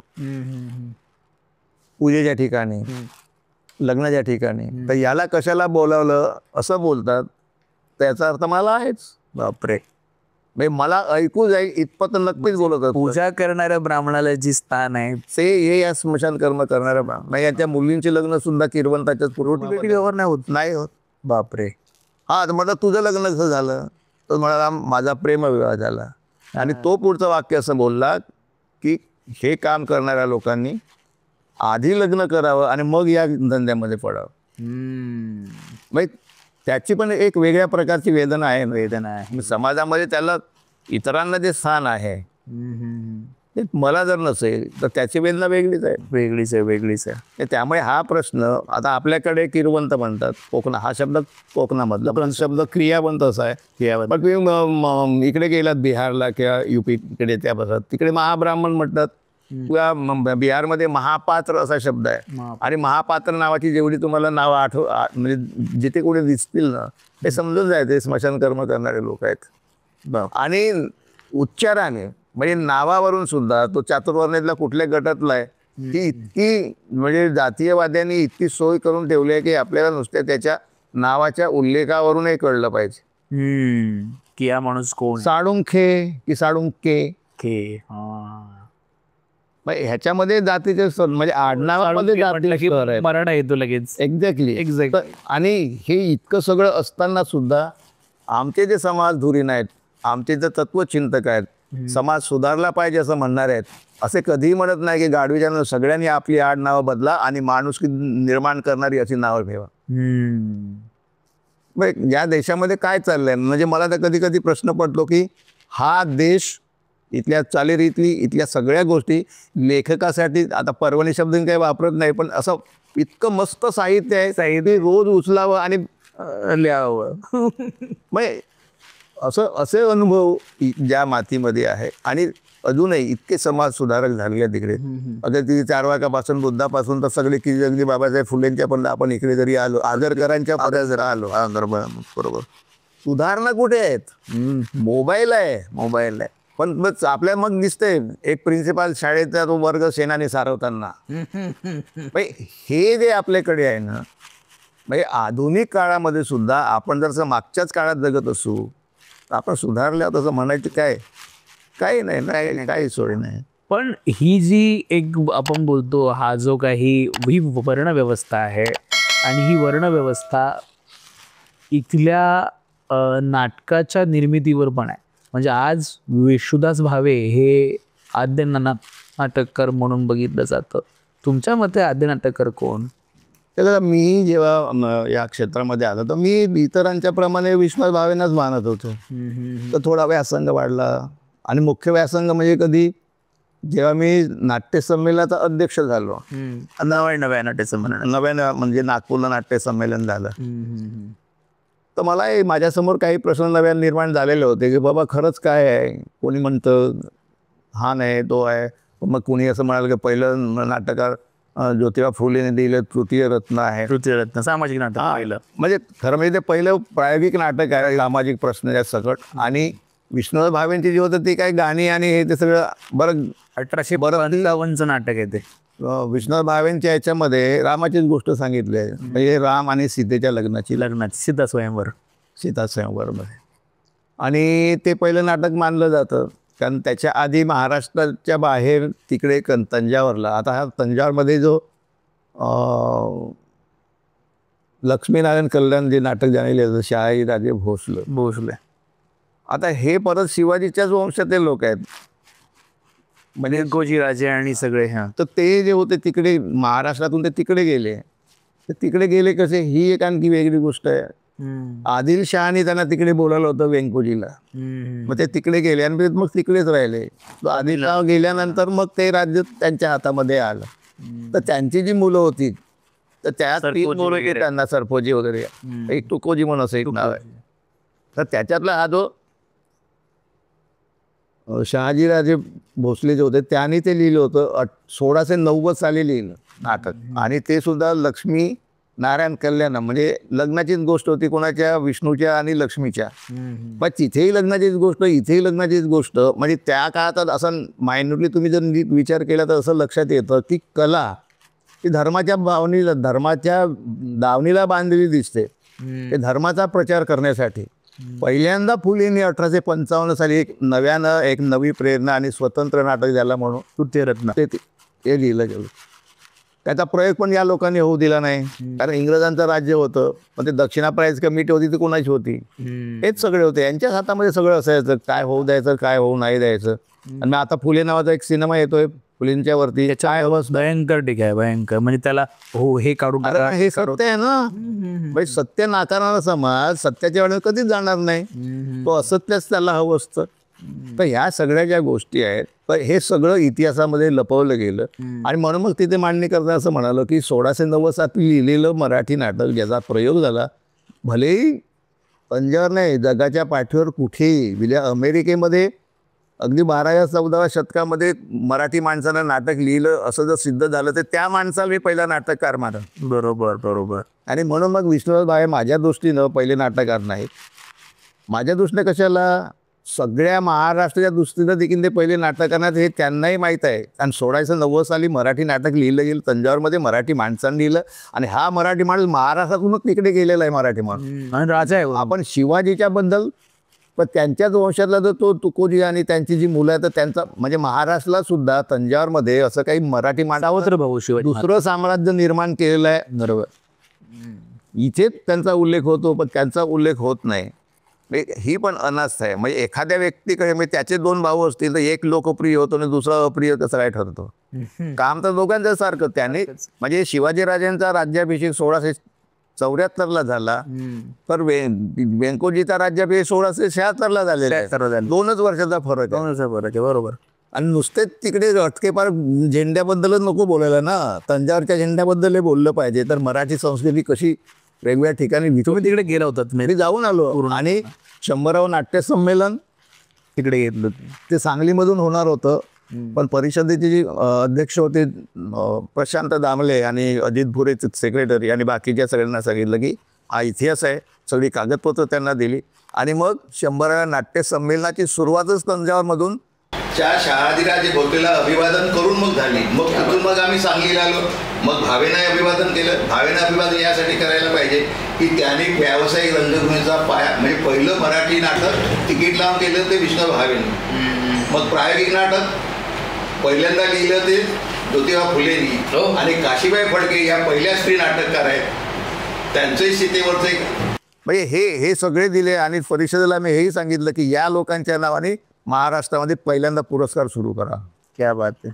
कारण त्यांची आठवण आपल्याला राहिली पाहिजे. आणि जो इतिहास आहे आपल्याला कुणालाही अधिकार नाही इतिहास नष्ट करणे. उलट तो इतिहास जपता आला जपला पाहिजे. अगदी. म्हणजे मी एक गोष्ट फार आवर्जून सांगेन की छावणीवर आपण येऊ थोडं की छावणीबद्दल लोकांच्या मनात फार एक आहे. समीक्षकांनी याच्यावर भरपूर समीक्षाही केली. पण छावणी हे महात्मा फुल्यांच्या तृतीयरत्न नाटकाशी नातं सांगणार आहे असं म्हटलं जाते सध्या. तर छावणी जेव्हा तुम्ही निर्माण केलं 2016 साली तेव्हा तुमच्या छावणीवर किती आम्ही पाहिलं की त्याला सेन्सॉर बोर्डाने जो त्रास क्रिएट केला. कसं आहे ना, हे छावणीमधला विषयच एक वेगळ्या प्रकारचे. मी आतापर्यंत मराठीमध्ये नाही लिहिलं की असं मीच म्हणणं माझ्या नाटकाबद्दल तसं गैर आहे. कुठल्या लेखाने स्वतः तसा क्लेम करू नये. इतरांसाठी स्पेस द्यावं. थोडा विचार करायला काही जागा दिली पाहिजे पहिल्यांदा. पण जेव्हा मी छावणी लिहिलं तर तेव्हा माझ्या डोक्यात काय होतं की देशाला 75 वर्ष झाली. साधी लाईन होती, माणूस या देशातला सुखी झाला का? उत्तर आलं नाही. कारण लेखाला हेही करावं लागतं. उत्तर जर हो आलं असतं तर छावणीची मांडणी आता जी झालेली आहे तशी नसती, वेगळ्या प्रकारे झालेली आहे. कारण लेखणी उचलण्यापूर्वी कुठल्याही कलावंताला हा सगळा विचार करावा लागते. मला काय दृष्टीने हे सगळं मांडायचं आहे. आणि 75 वर्षामध्ये सामान्य माणसाला न्याय मिळाला नसेल तर त्याची कारणं पण सांगावी लागते. मग फार आधी काँग्रेसच्या काळामध्ये गरिबी हटाव, नंतर मोदींच्या काळामध्ये तो काय एक छान शब्द आहे ना कुठला वापरला होता, अच्छे दिन आएंगे. आता हे जे आहे ना तर राजकारणी माणसं जे आहेत ना ती आपल्याला दरवेळी गंडवत राहतात. तर ते गंडवणं सुद्धा काय आहे.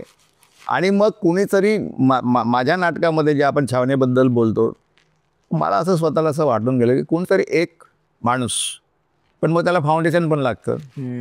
आणि क्रांती असं म्हटल्यानंतर मराठी माणसांनी कुठली क्रांती केली का, भारतीय माणसांनी कुठली क्रांती केली का, इंग्रज आले तेव्हा किती लढले, मुस्लिम आले तेव्हा किती लढले, शक आले होऊन आले तेव्हा किती लढले, आणि बौद्ध काळामध्ये आपापसात किती लढले. आता हा सगळा एक वेगळ्या प्रकारचा इतिहास आहे. ते इतिहासकार बघून घेते त्यांचं काय करतात. पण मला कलाकृती निर्माण करायची आणि माणसाला न्याय कधी मिळेल तर मी माझ्या पद्धतीने या पद्धतीने गेला तर तुम्हाला न्याय मिळेल. तर एक आपल्या देशाची परंपरा परत आहे की मग आपण थोडा शंकराचार्याचा उल्लेख केला तर माझ्या नाटकामधला जो नायक आहे त्या नायकाचं नावच आहे मार्स माओ. मार्स माओ. आधी या शब्दामध्ये तुम्हाला सगळ्या गोष्टी काय शब्द तर हा म्हणतो की हे नाव माझ्या बापाने ठेवलंय. माझा बाप कामगार चळवळीमध्ये होतं आणि माझ्या वडिलांना असं वाटलंच आणि मी माझ्या वडिलांच्या डोक्यामध्ये जे होतं तो धागा मी पुढे नेतोय. ज्यांनी नाटक वाहिलं त्यांच्या ते लक्षामध्ये येईल. पण मग काय नाटकामध्ये आणखी बऱ्याच गोष्टी आहेत ज्यात मार्क्सवाद स्वतःचं सैन्य आहे, आणि त्याला दिल्लीची राजधानी ताब्यात घ्यायची. मग तो एक भांडवलदार असतो. तो म्हणतो की माझं जे सैन्य आहे ना ते त्या पार्लमेंटपर्यंत पोहोचवतं. हा म्हणतो नाही, असं नाही करणार, मला नाही असं करता येणार, माझ्या देशावरती प्रेम आहे. आता अशी सगळी मांडणी त्याच्यामध्ये आलेली आहे. आणि एक क्षण असा येतो की तोही नाकारतो. मग याला याचं सैन्य काय तिथपर्यंत पाठवता येत नाही. हा दोघांनाही छावणीवर घेऊन जातो. आणि ह्यांनी जर मान्य केलं नाही त्या दोघांनाही मारून टाका. आता हे सगळं नाटकामध्ये असल्यामुळे सेन्सॉर बोर्डाने ते अडवलं. आणि मीटिंगला गेलो होतो मी सेन्सॉर बोर्ड. खरं म्हणजे ह्या आतल्या गोष्टी बाहेर सांगू नये, पण एक मुद्दा असा येतो की जेव्हा असं म्हटलं गेलं की तुम्ही देशविरोधी आहात, तुम्ही देशाच्या विरोधात नाटक लिहिलं, आम्ही तुम्हाला परवानगी देत नाही. हे सगळं नंतर पुढे पेपरला बातम्या आला. नंतर त्याच्यावरती निखिल वागडे त्यांच्या चॅनलवरून तर तिथे चर्चा झाली. अतुल पेठेने लेख लिहिला, मी एक लेख लिहिला, जयंत पवारने लिहिला.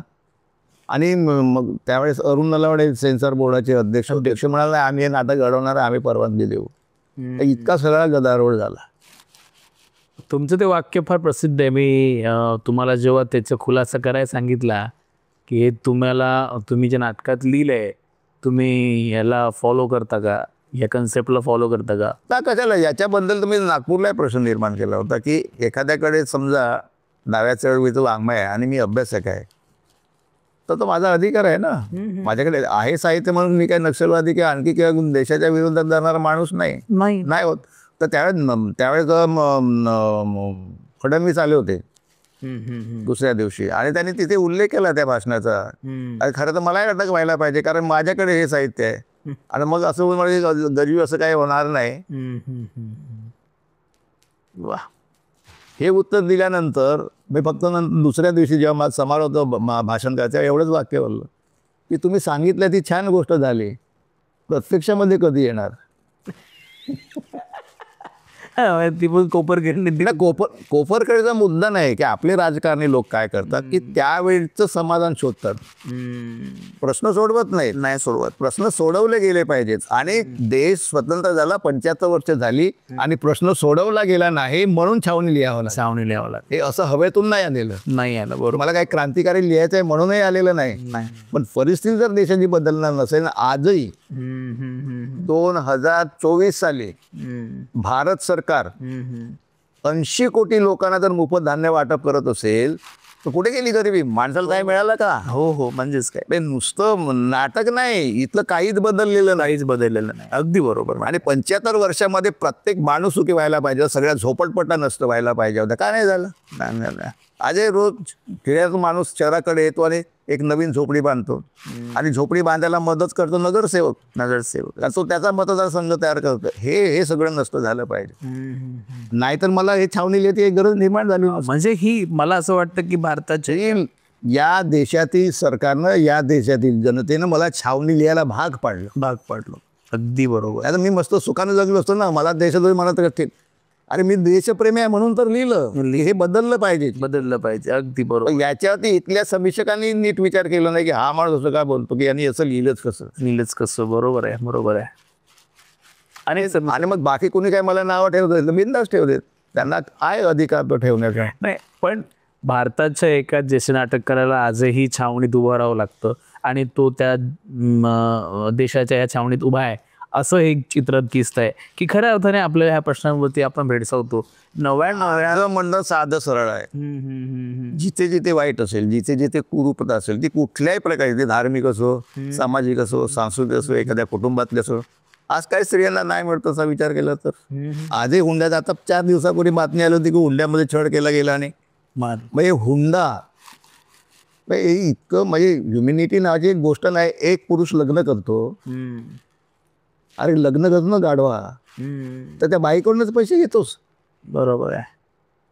म्हणजे ही माणुसकीला, त्या माणसाला त्याच्या पुरुषार्थाला लांछनास्पद आहे हे त्यालाही वाटत नाही. आणि समाजामध्ये जे समाज धुरीण आहेत जागरूक लोक किंवा त्या समाजाचे लोक, त्याला समजावून का सांगत नाही? तिला लग्न करते, तुला लग्न करायचे, दोघांची नैसर्गिक गरज आहे ती. तर पैशाने व्यवहार कसे काय होतात? आणि कुणी सुरू केली ही पद्धत? आधी तर त्या समाजाला फैलावर घेतलं पाहिजे. तिकडे वरच्या लोकांनी या सगळ्या गोष्टी सुरू केल्या आणि जिथे दारिद्र्यामध्ये जगतात त्यांना सुद्धा मग कारण आपला समाज इतका डॅमिस आहे आणि इतका अनुकरण प्रिय आहे की तो स्वतःचा वेगळा विचारच करत नाही करत त्यांचेच असेच वापर. कधी कधी मग राग असा येतो, कशाला लग्न करायची? मग कधी कधी असा प्रश्न पडतो, आता सगळे लोक नवीन पिढी लिव्ह इन रिलेशनशिप मध्ये राहतं, काय चुकीचं आहे? वाईट नाही. तुम्ही जे काय आधी करून ठेवलंय, जे वाईट करून ठेवलंय, बाकीचे लोक निसटणार कसं? ते जगणार कसं आहे? अगदी बरोबर. ह्या सगळ्या गोष्टीला आपल्याकडे समाजशास्त्र सुद्धा, आता आपल्याकडे आणखी एक गंमत आहे, समाजशास्त्र सुद्धा भानगड का पडत नाही? तिकडे सांगितलं गेलेलं आहे. म्हणजे साहित्यिकांनी काय घडलं एवढंच सांगायचं, त्याचं निरसन नाही करायचं. निरसन नाही, त्याच्यावर उपाय नाही सुचवायचे. ते तुमचं काम नाही. मग लेखकाने काय करायचं? मग तुम्ही तरी यदा यदाही धर्मस्य, कोणीतरी अवतार जन्म घेईल आणि मग प्रश्न मिटेल. अरे त्याचा जन्म होईपर्यंत मी मरून जाईन, त्याचं काय? आणि हे धर्माच्या चौकटीमध्ये माणसाला इतकं बांधून ठेवलंय. आता इतर धर्माचा काय तेवढा माझा अभ्यास नाही, पण ह्या ज्या सगळ्या गोष्टी आहेत, आता बौद्ध धर्मामध्ये असा विचार जर केला तर ह्या सगळ्या कुठल्याही गोष्टीला थारा नाही, पण अनुकरण हो, तिकडे सुद्धा वाईट गोष्टी हळूहळू शिरतायत. सगळ्या म्हणजे सगळ्या धर्मात असं म्हणता येत नाही की आपल्याला की यमक्या धरकात आहे. आणि धर्माचा आणि माणसाचा जगण्याचा संबंध असेल आणि त्या धर्माचा माझ्या जगण्याला काही उपयोग नसेल तर मी कशाला धर्मामध्ये अटकून राहू? होऊ देत ना, सगळं जग नास्तिक झालं तर. या नास्तिक नको, आस्तिक नको, माझ्या जगण्याचे प्रश्न सोडव, मानवतावादी राहायचं. ही साधी सिंपल गोष्ट आहे. अगदी. पण काय प्रेमाने कोण लागून दिला असं सांगणारा? ही माझ्यात तुम्ही निर्माण करून दिली ना चीड, ती चीड बोलते. अगदी. एक तर तुम्ही समाज सुधारा, आम्ही कशाला कोण बोलेल? आणि कुठल्याही कलावंताची जबाबदारी आहे की समाजामध्ये जे अनिष्ट आहे त्याच्या विरुद्ध लिहिलं पाहिजे, बोललं पाहिजे. सरकार कोणाचं आहे? आमच्यासाठी माणुसकी नावाची महत्वाची गोष्ट आहे, ती जपली गेली पाहिजे, घराघरामध्ये जपली गेली पाहिजे. ठीक आहे, कुटुंबामध्ये काय भांडणं होतात, मारामारी होतात, भावाभावामध्ये भांडणं होतात, हे जर सांगितलं गेलं असतं, रामायणाने महाभारतामध्ये 2 भाऊ भांडले नसते तर मला नाही वाटत पुढच्या पिढ्या भांडल्या असत्या. आपल्यामुळे परत तिकडे पण आहे, पण त्याचा पण अनुनय करत असतो. कोणीतरी येतो आणि सांगतो आणि मग सगळा समाज तसा वागतो. आपलं सगळं साहित्य एकारलेलं आहे, एका व्यक्ती आणि व्यक्तीमधल्या संघर्षामध्ये. शीतला नाही दिला का रामायणात? बिचारा तिला पळवून नेली रावणाने, तर तिकडे राहिली. मग ती पवित्र असेल तर मी घेऊन जाणार अयोध्याला, असं राम म्हणाले. मग ते लेखकांनी सगळा प्रसंग घडवून आणला. शीतनं अग्निमध्ये दिला, ती सुखरूप निघाली. मग राम आले अयोध्याला घेऊन. कोणतरी एखादा होतात नतभ्रष्ट म्हणूया की खरोखर सीता पवित्र आहे का, हे रामाच्या कानावर गेलं. आता एकदा आपल्या बायकोला म्हणजे ती पवित्र आहे सिद्ध झाल्यानंतर चुकानं संसार काय बिघडलं असतं का? नसतं बिघडलं. त्या धोव्याला बोलवून सांगता आलं असतं की रे बाबा रे, हे असं सगळं झालेलं आहे, प्रत्यक्ष मी अनुभवलेलं आहे आणि तू कसे असे असं सुद्धा राम त्याला बोललेलं नाही. आणि तिला अरण्यामध्ये पाठवून दिलं पुन्हा वनवासात. अरे पण एवढं जरी करता आलं असं ना सीते की पुन्हा अग्नी परीक्षा घ्या, त्या धोब्याला बोलवा, त्याच्यासमोर सीता सुखरूप जिवंत बाहेर आली असती. रामाच्या बरोबर अयोध्येमध्ये सुखाने संसार केला असता, स्त्रियांचे प्रश्न सुटले नसते. मग कधी कधी मला असा प्रश्न पडतो की लेखकाने जी काय प्रतिमा निर्माण करून ठेवली असते याच्या संदर्भातली, ती त्याचीच प्रतिमा, आपली बायको संशयातीत असावी, त्याचं निरसन ब्राह्मणीने का नाही केलं असा प्रश्न मला नव्याने पडतो. बरोबर. कारण हे प्रश्न माझे नाहीत, ज्या साहित्याने वाङ्मयाने समाजातल्या लोकांनी दुर्दिनांनी निर्माण करून ठेवलेले आहेत. तर हा प्रश्न कुणालाही पडेल ना, पडेल आणि पडत नसेल तर मी विचार करत नाही असंही त्याचा अर्थ होतो. आणि मी जेव्हा एक मित्र तुम्हाला असं वेळ तू नको तू उपद्व्याप कशासाठी करतोस, आता मी उपद्व्याप करत नाही, उपद्व्याप तयार होऊन येतात माझ्याकडे. आता मला काय गरज आहे साहित्यामधल्या? अमिताना माझं जेव्हा लिहिलं शोषित आणि यांचा जो प्रश्न होता, गांधी आंबेडकरमध्ये लिहिलं. गांधी आणि नेहरू, गांधी आणि आंबेडकर श्रेष्ठत्वाची लढाई नाही आहे, कोण श्रेष्ठ आहे ती नाही, सामाजिक न्यायाची लढाई आहे. सामाजिक न्यायाची मला दिसली, ती मी मांडली. त्या व्याकरणमध्ये धरणाचा प्रश्न आहे. 1954-55 सालचं ते कोयना नगर धरण व्याकरणवरती पण खूप मोठे वर्तमानपत्रामध्ये बातमी आली होती, तर ते लक्षात घेऊन मी ते नाटक लिहिलं. नंतर तर लोक म्हणाले की म्हणजे चळवळीत अरे प्रेमानंद चळवळीचा लेखक असून चळवळीच्या विरुद्ध लिहितो कसा. हे झालं आणि एक गट माझ्या विरोधामध्ये आजही वावरतोय. तर वावरू देत ना, तो त्यांचा चॉईस आहे. मला ते जाणवलं, मला निर्भयपणे लिहिता येते का लेखक म्हणून, एवढीच माझी भूमिका आहे. ते खोटं असेल तर तुम्ही लिहा त्याच्या विरोधात. व्याकरणवरनं बरंच काय काय झालं की खूप गोष्टी झाल्या. तुम्हाला निषेध केला मी. टाइम्स ऑफ इंडियाच्या बिल्डिंगमध्ये आमची ती जोशी म्हणून ते महाराष्ट्र टाइम्स प्रतिमा जोशी त्याला भेटायला गेलो, तर तिथे खाली एक बाई भेटल्या, नाव नाही सांगत, नाही तर आणखी परत ते असतील तर परत माझ्या मोठ्या काढते. तर तिथे मला माझा निषेध केला. मी तुमचा निषेध तीनदा बोलल्या. मी म्हणलो धन्यवाद. माझ्याकडे दुसरं काय उत्तर आहे. नाही, बरोबर आहे. तुम्ही निषेध करा, शेणगोडे मारा, आणखी हे करा. पाहिलं का ते नाटक, वाचलं? त्याने पाहिलं नाही, बघितलं असेल की आपण काय केलेलं असेल, मला ते नाही माहिती. तिने निषेध केला, मी स्वीकारला. मुद्दा आहे अशा सगळ्या पाहिजे विरुद्ध नाही, पाण्याच्या विरुद्ध. जेव्हा लिहिलं तर तेव्हा सुद्धा एक तर किस्सा सांगण्यासारखा आहे. जेव्हा मी तिरुवंत लिहिलं तेव्हा बाबासाहेबांचे अन्वय असं म्हणायला लागले की बघा बाबासाहेब, तुमची मुलं ब्राह्मणांवर लिहायला लागलीत, असं उद्गार वाचत. आणि जेव्हा मी जय जय रघुवीर समर्थ लिहिलं तेव्हा ब्राह्मण गट म्हणायला लागला, का रे तुला तुझ्या समाजाचे प्रश्न नाहीत, तू आपल्या समाजावरती कसा लिहितोस. लेखक म्हणून मला प्रश्न पडतो, मी कुठल्या समाजाचा आहे. लेखकाचा समाज कुठला. अरे जगातली प्रत्येक गोष्ट लेखकाची आहे, तुम्ही अधिकार नाही डावलू शकत लेखकाचा. नाही डावलू शकत, खरं काय. आणि माझा तुम्ही प्रश्न निर्माण करून ठेवले आणि मला जर जाणवलं तर मी याच्यापेक्षाही वाईट लिहायला, वाईट म्हणजे या अर्थाने तुम्हाला राग येण्यापर्यंत, तर मी कशाचं त्या प्रश्नाच्या भानगडीत पडू. अगदी अगदी अगदी. आणि मला जर चांगलं जाणवलं असेल तर मी चांगलंही लिहिलेलं आहे. रंगयात्रेसारखं नाटक लिहिलेलं आहे. रंगयात्रे, देऊन, त्याच्यानंतर नूर मोहम्मद साठे लिहिलेलं आहे. सत्यपणा, सुंदर बिजापोटी लिहिलेलं आहे. मला जिथे जिथे जाणवलं, जिथे चांगलंही लिहिलेलं. अगदी अगदी. आणि गांधी आंबेडकर पण लेखकाची कुठल्याही कलावंती दृष्टी ही दूषित असू नये असं मानणारा मी. आज मी पाहतो बऱ्याच ठिकाणी बघतो की प्रेमानंद गजवी 1971 साली पहिली कादंबरी लिहितात आणि मग मी केवळ त्याची पहिली कादंबरीच म्हणेन. कविता तर मी लिहिल्यात वृत्तपत्रांमध्ये त्याच्या आधी 69-70च्या काळामध्ये. तर 1969 म्हणजे मी असं म्हणायला हरकत नाही, गेली 57 वर्ष तुम्ही सलग लिखाण करताय म्हणजे. आणि आज गजवींच्या साहित्यावरती 10 ते 12 PhD आहेत आणि वेगवेगळ्या देशात NSD सारख्या ठिकाणी देखील तुमची नाटकं झालेली आहेत. FTI मध्ये पण तुमचं नाटक झालेलं आहे. बऱ्याच ठिकाणी जे आहे मुंबई विद्यापीठ, पुणे विद्यापीठ, ह्या सगळ्या ठिकाणी. मग असं कधी एकांतात बसल्यावर वाटतं का की आता मी भविष्यात कुठला प्रकल्प करायचा, मी नवीन काय लिहायचं. लोकांना सुचवतील मला काय करायचं. लोकांनी जर प्रश्न निर्माण केले नाही आणि ते प्रश्न माझ्यापर्यंत आले नाही तर माझं काम सोपं झालं ना. अरे प्रश्न आहेत म्हणून मी लिहितो. आणि उद्या असं मला एखादं जाणवलं की अरे हे राहून गेलं, हे लिहायला पाहिजे आणि तो प्रश्न आता हयात असेल. मी असं एकदा म्हणालं होतं की तुला आनंद कधी होईल असं मला विचारलं होतं. तर मी त्याला छोटंसं उत्तर दिलं होतं, माझी नाटकं ज्या दिवशी कालबाई होती तो माझ्या आनंदाचा क्षण होता. क्या बात आहे सर. या विधाच्या आजही ठाम आहे. तर मी निर्माण केलेले प्रश्न नाटकामधून ज्या दिवशी संपतील ते प्रश्न संपले म्हणजे समाज सुधारला असं मी मानतो. क्या बात. अगदी खरंच. म्हणजे आपण खऱ्या अर्थाने नाही तर अनेकांना असा मोह होतो की नाही माझं इतिहासामध्ये राहिलं पाहिजे नाव. असतं. आणि मला असा कसा प्रश्न पडत नाही, हू आर यू आणि what for you. Yes yes. कशाला. मी त्या काळाचा लेखक आहे. माझ्या काळातले प्रश्न जर संपले तर याचा दुसरा कुठला आनंद असेल. अगदी अगदी बरोबर.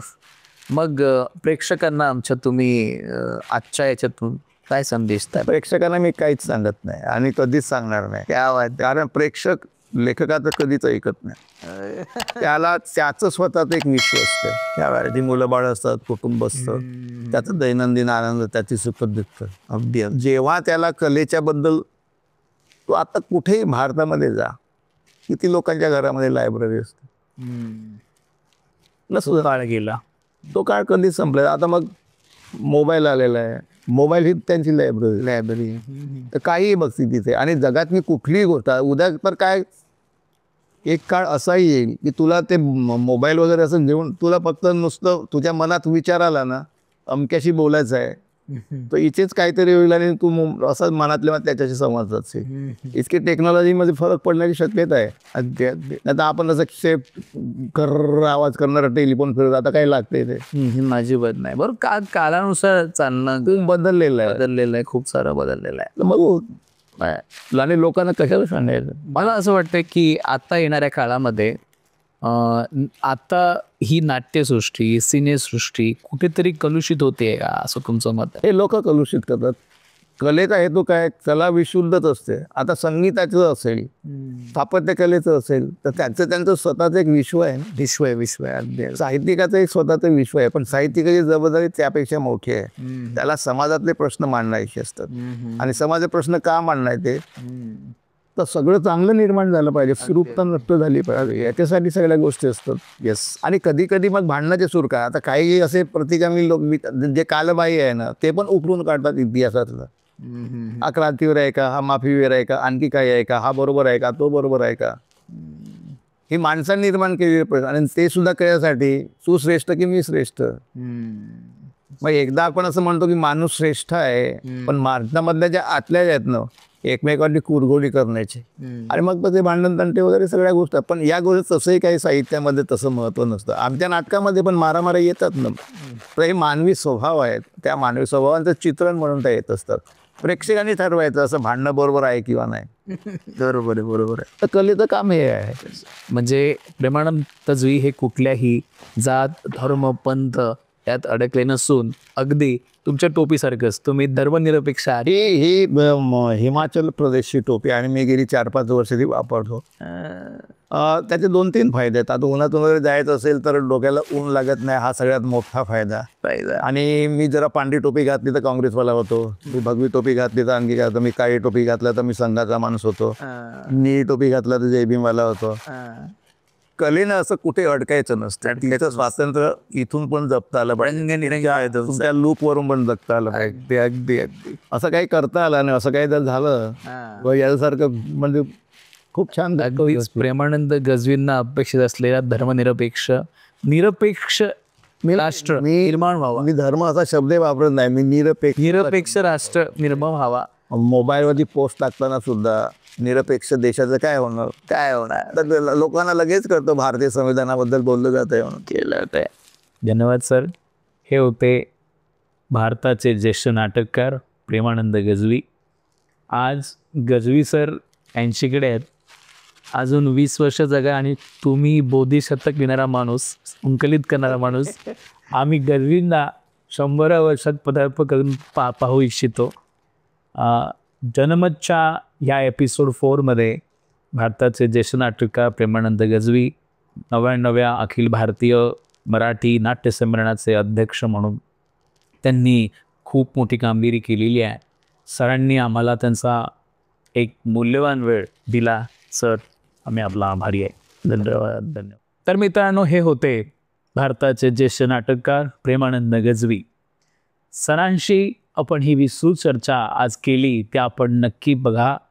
त्याच्यावरती कमेंट घ्या, शेअर करा, सबस्क्राईब करा आणि बेल आयकॉनवरती क्लिक करा आणि लोकांपर्यंत हे व्हिडिओ नक्की पोहोचवा. आपल्याला केतकी प्रकाशनाच्या विक्री केंद्रावर, पुस्तक विक्री केंद्रावर प्रेमानंद गजवींची समग्र साहित्य आणि गजवींच्या साहित्यासोबत इतर सर्व प्रगतिशील साहित्य आपल्याला उपलब्ध आहे. आपण तिथून त्याची विक्री किंवा त्या घेऊ शकता. त्याचबरोबर गेल्या काही 1-1.5 महिन्यात आपण जनमत या यूट्यूब चॅनलशी आपण जोडलात. आपण 3 व्हिडिओ पाहिलेत. गुढीपाडवा, सोनबा कादंबरी आणि डॉक्टर सुरेश माने यांची झालेली मुलाखत. आपण ह्या 3ही मुलाखतींना भरभरून असं प्रेम दिलत. आपण खूप साऱ्या लोकांनी याच्यावरती कमेंट्स केलेत. आपण याला जनमानसात पोचवलं. आपल्या सर्वांचे मी मनापासून आभारी आहे. पुन्हा एकदा जनमत या आपल्या हक्काच्या आणि प्रेमाच्या विचार आणि संस्कृतीच्या मंचाला लाईक करा, सबस्क्राईब करा, शेअर करा आणि कमेंट करा. धन्यवाद.